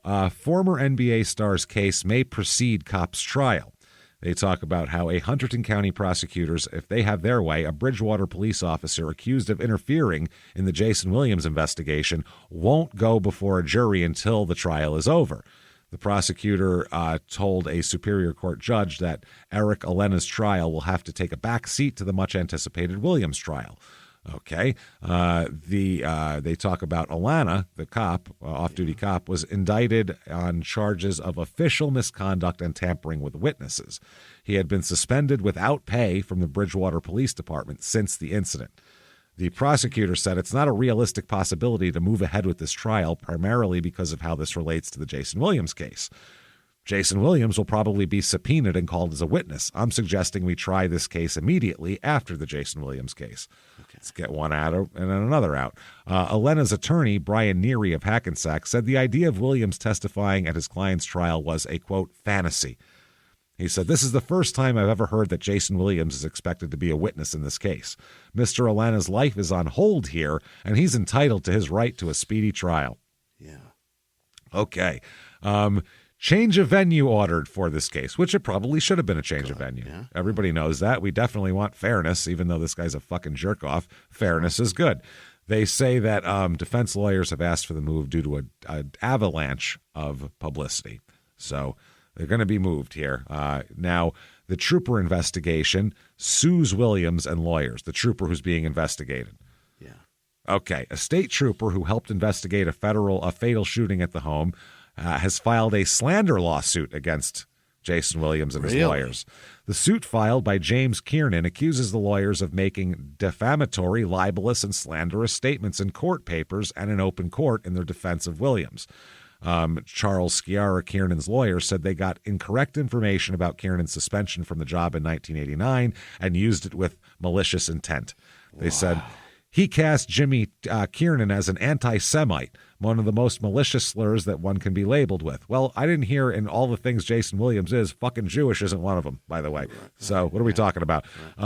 He said that Kiernan has had his name attached to professional or purposeful distortions and dragged through the media. Williams' lawyers are seeking the employment records of 5 state police officers involved in the investigation. Yeah. Generally, an anti-Semite is anti-fucking everything. Usually they hate everybody. Yeah. Usually Jews are the tip of the iceberg of what they hate. Yeah.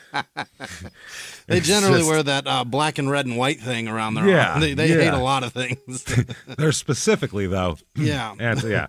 That's fucking hilarious. So they're saying they're seeking punitive damages. Now, if someone says something about you and it isn't true and you believe it's not true, to me, that's a good way to say that it's not true. You put that shit in court, and now show me where it's true. And if it is true, it'll come out in court. So now his trial is now scheduled for January of 2003. Golly. Yes, they're saying that 2.5 years have gone by at the point where they announced that it'll be in January, and it's fucking wild, man. They talk about all this, and they're acting like it's going to be this trial of the century and what information is going to come out, but this is very damning information. The thing is, I haven't heard anything that's really exculpatory. If OJ had 15 people with him, his ass would have been convicted of murder. That's the way it works. Somebody's going to flip. And tell what happened. All of these people have done that, and they're all saying he did this shit. Right. And it's his shotgun in his house and his limo driver and his clothes with blood spatter on them. Yeah. And his brother, his dick's out. No one else's dick is in the room with a deceased man. Nobody.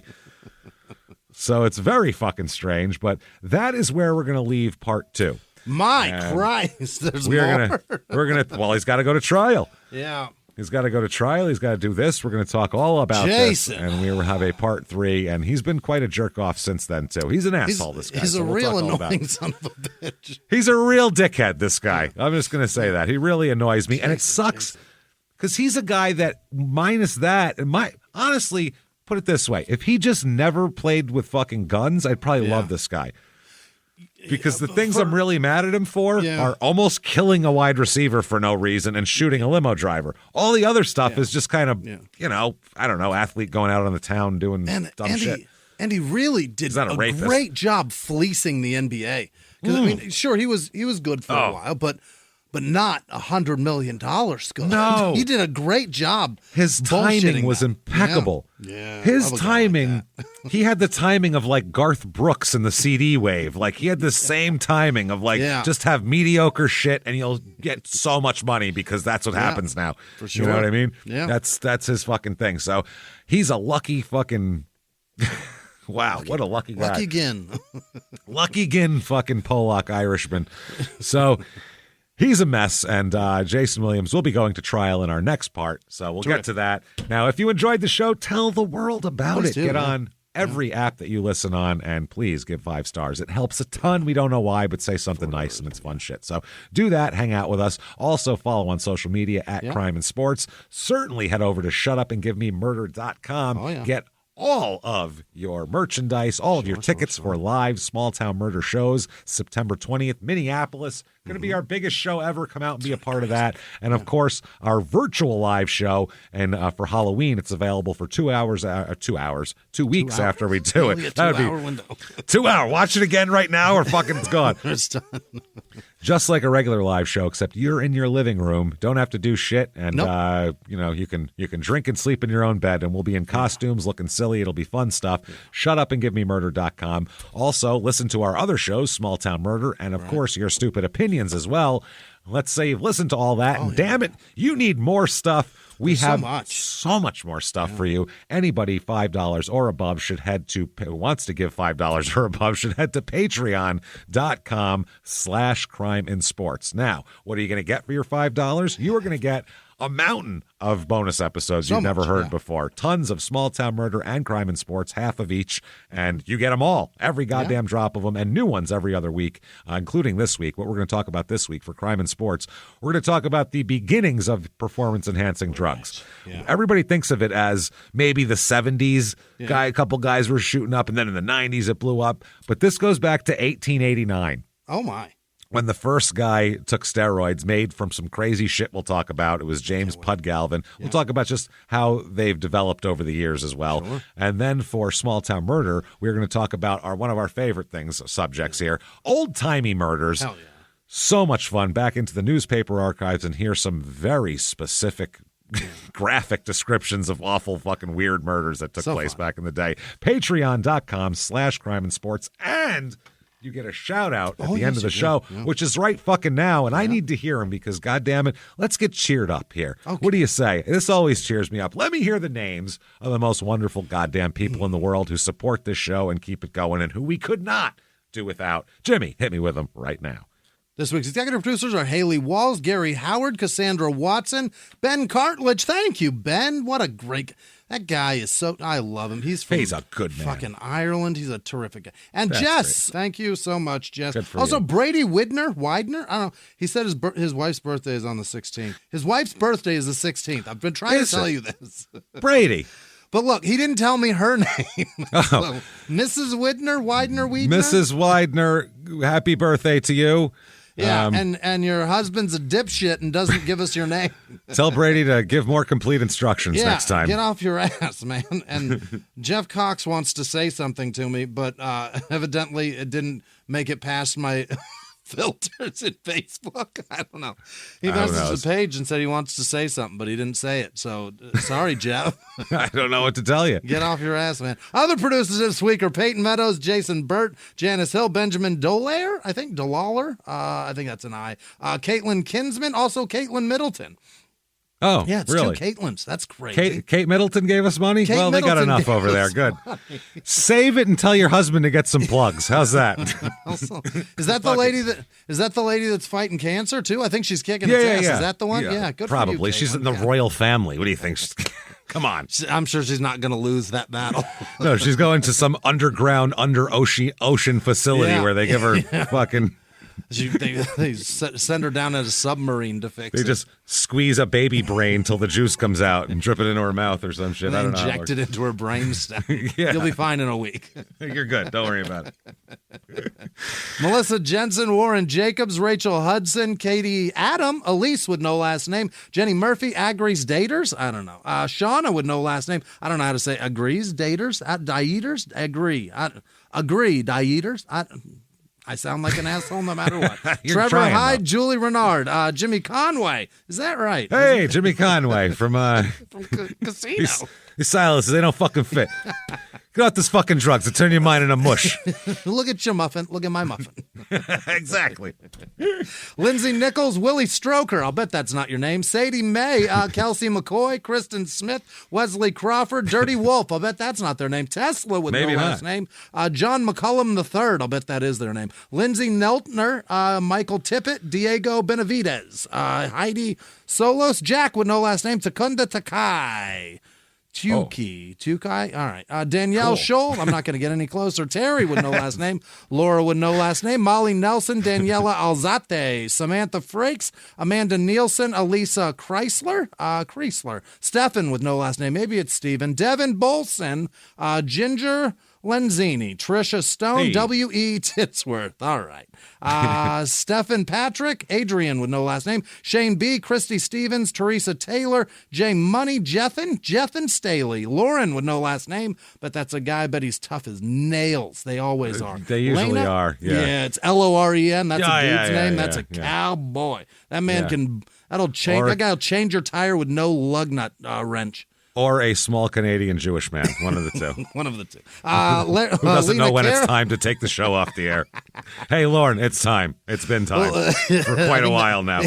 We're all checking our watches. It's over. Yeah, it's been over. Adam Hansen, CCRD, Jessica Olsen, Angel Noel. Did I say Lena Cara? I did. Adam Hansen, She's good enough to say twice. Cole Flint, Damian Flaga, Walter Cardoza, Elizabeth Rose, what? Who pronounces that? Rose. Molly Coffin, Amanda Cassells, NKOK, Susie McDonald, Casey Bishop, Sadie, or maybe Sade. Oh, that's Sadie. Solomon, she has no last name there. It's just Sadie.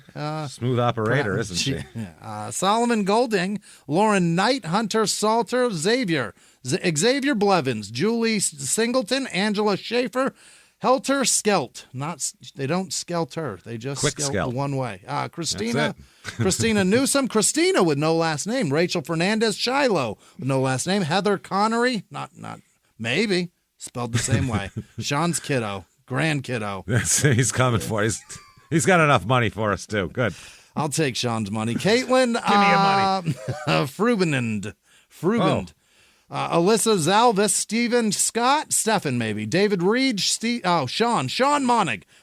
Michael Bollinger. Colleen with no last name. Seamus Waldron. Amanda Peterson. What was the guy? What was the Yankees announcer? I know. That's what I felt like. You felt like Seamus Waldron. Waldron. Amanda Peterson, Zachary Woody, mostly Maggie, Stacy Knutson, Nicole Billingsley. She has an MBA. Cecilia good for you. Heiskary. Zachary Lee, Connor Niv, Joshua Reyes, Brady Winder. There he is. And he didn't give me a name. Sorry, still Brady. didn't give. God damn it, Brady. You did it twice, man. Son of a bitch, Brady. You got one more at bat, Brady. You swing, I swear to fuck. Michelle Strain, Alicia with no last name, Tommy with no last name, Emma Sloan, 0-2 pitch, Catherine Cotton, Sarah with no last name, Whitney with no last name, Keith Bottles, Berna Hurtis, James Grimmer, Espectro, Fumador, Jennifer Spradley, Mark Powers, Lindsay Prebe, Dave Kretzer, Charity Trunchin, Mark Taylor, OD. Is that, what's an OD? Is it operating doctor? What is that? It's an OG's doctor. Original doctor. I hate everyone. Samesies. Amanda Louth, Danielle Guley, Christina Dabrovinolnini. No. Lauren Gastly, Richard Turner, all right, Haley Bowden, Beth McDowell, Blake Andel, Adalia with no last name, Matt Betchard, Chris with no last name, Sawyer Pignona, Kristen Yates, Melissa Pfeiffer. David Dave, Stephen Orndorff, not Orndorff, Mandy, it's not, Mandy Edmiston, Edward Dickinson, Eli Babry, Bilbury, Brandon Dignitario, what is this? DG Antonio. Oh, man, that's a tough one for Jim. Dignitario? What am I doing? Tinsley Mellon, I'll bet you've gotten worse, Brandon. Shanna Pelote, Danielle with no last name, Joe Campbell, Hannah Greenwood, Jackie Shearer, MKDV40, Emily Bryan, Curtis Amiote, Casey Lloyd, Stellar Kelly, Gina, it's Gina Adams, Drea Brennan, Nick Richards, my eyesight's getting worse as I age. Jigga with no last name. Clay Hardy. Sarah George. Chase Zink. Robert West. Danielle with no last name. Marie Vespa. Leah Schill. Tina Zelinka. Jonathan Bissett. Maybe Bissett. No, it's Bissett. Alexis Bowen. Chad Hughes. Giselle with no last name. Michael with no last name. Sarah Kleinman. Darlene with no last name. Tammy Chrysope. Bhumik Patel. It's all falling apart, guys. Mark King, Cayenne Ramutin, Ramutin, Katie G, Amaya Charte, Carol Twerk, get after it, Carol, Jeremy Carswell, Becky with no last name, Jen with no last name, Bentley Posner, Stephanie White, Ruby with no last name, Amanda Machuk, Jessica Pinnell, Sean with no last name, Kendra Hokie, Amy Alberson, Brandon Del Pie, Deborah Chamness, Violet Rose, Vanessa Sherry, Terry Bailey, Allie McDevitt, Andre Klee, Funky Boopster. All right. Rosa Muller, Mueller, and then also Shooter McGav. You guys, thank you so much. And also, obviously, our other patrons. You guys are the best. Thank you, everybody, so much, honestly. Truly unbelievable. We can't thank you enough for all that you do for us, and we hope you love the Patreon content, because we're going to keep fucking making it as long as you keep paying for it. So that's how this works, and it's fun stuff. So thank you so much for doing that. We will see you next week on part 3 of Jayson Williams. Let's see what happens to him at a trial. I have a feeling that he's definitely going to be, put it this way, he'll get away with more than he should, usually, I assume. So there you go. So enjoy, everybody. Thank you so much. If you want to find us on social media, shutupandgivememurder.com is a drop-down menu. Do that. Keep coming back. And live from the Crime and Sports Studios, we'll see you next week. Bye.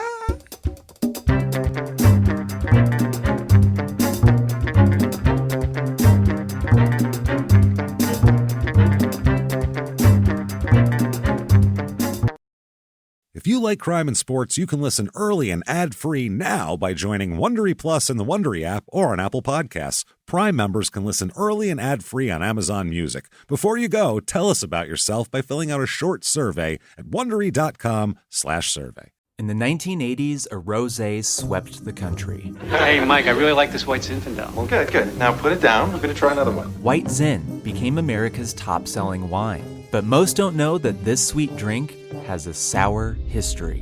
What began in 1986 with counterfeit bottles, A big fraud, a multi-million-dollar fraud, sent investigators chasing one of the most powerful families in the business, the Licciardis. But the closer the feds got to them, the more dangerous things became. It's a story of deceit. At the time, I was paranoid. Threats. You touch my kids, I will kill you. And murder. with a .22 caliber bullet to the head. What started with a scheme to mislabel wine spilled into a blood-soaked battle for succession. Welcome to Bloodvines. You can binge listen to Bloodvines exclusively and ad-free on Wondery Plus. Join Wondery Plus in the Wondery app, Apple Podcasts, or Spotify.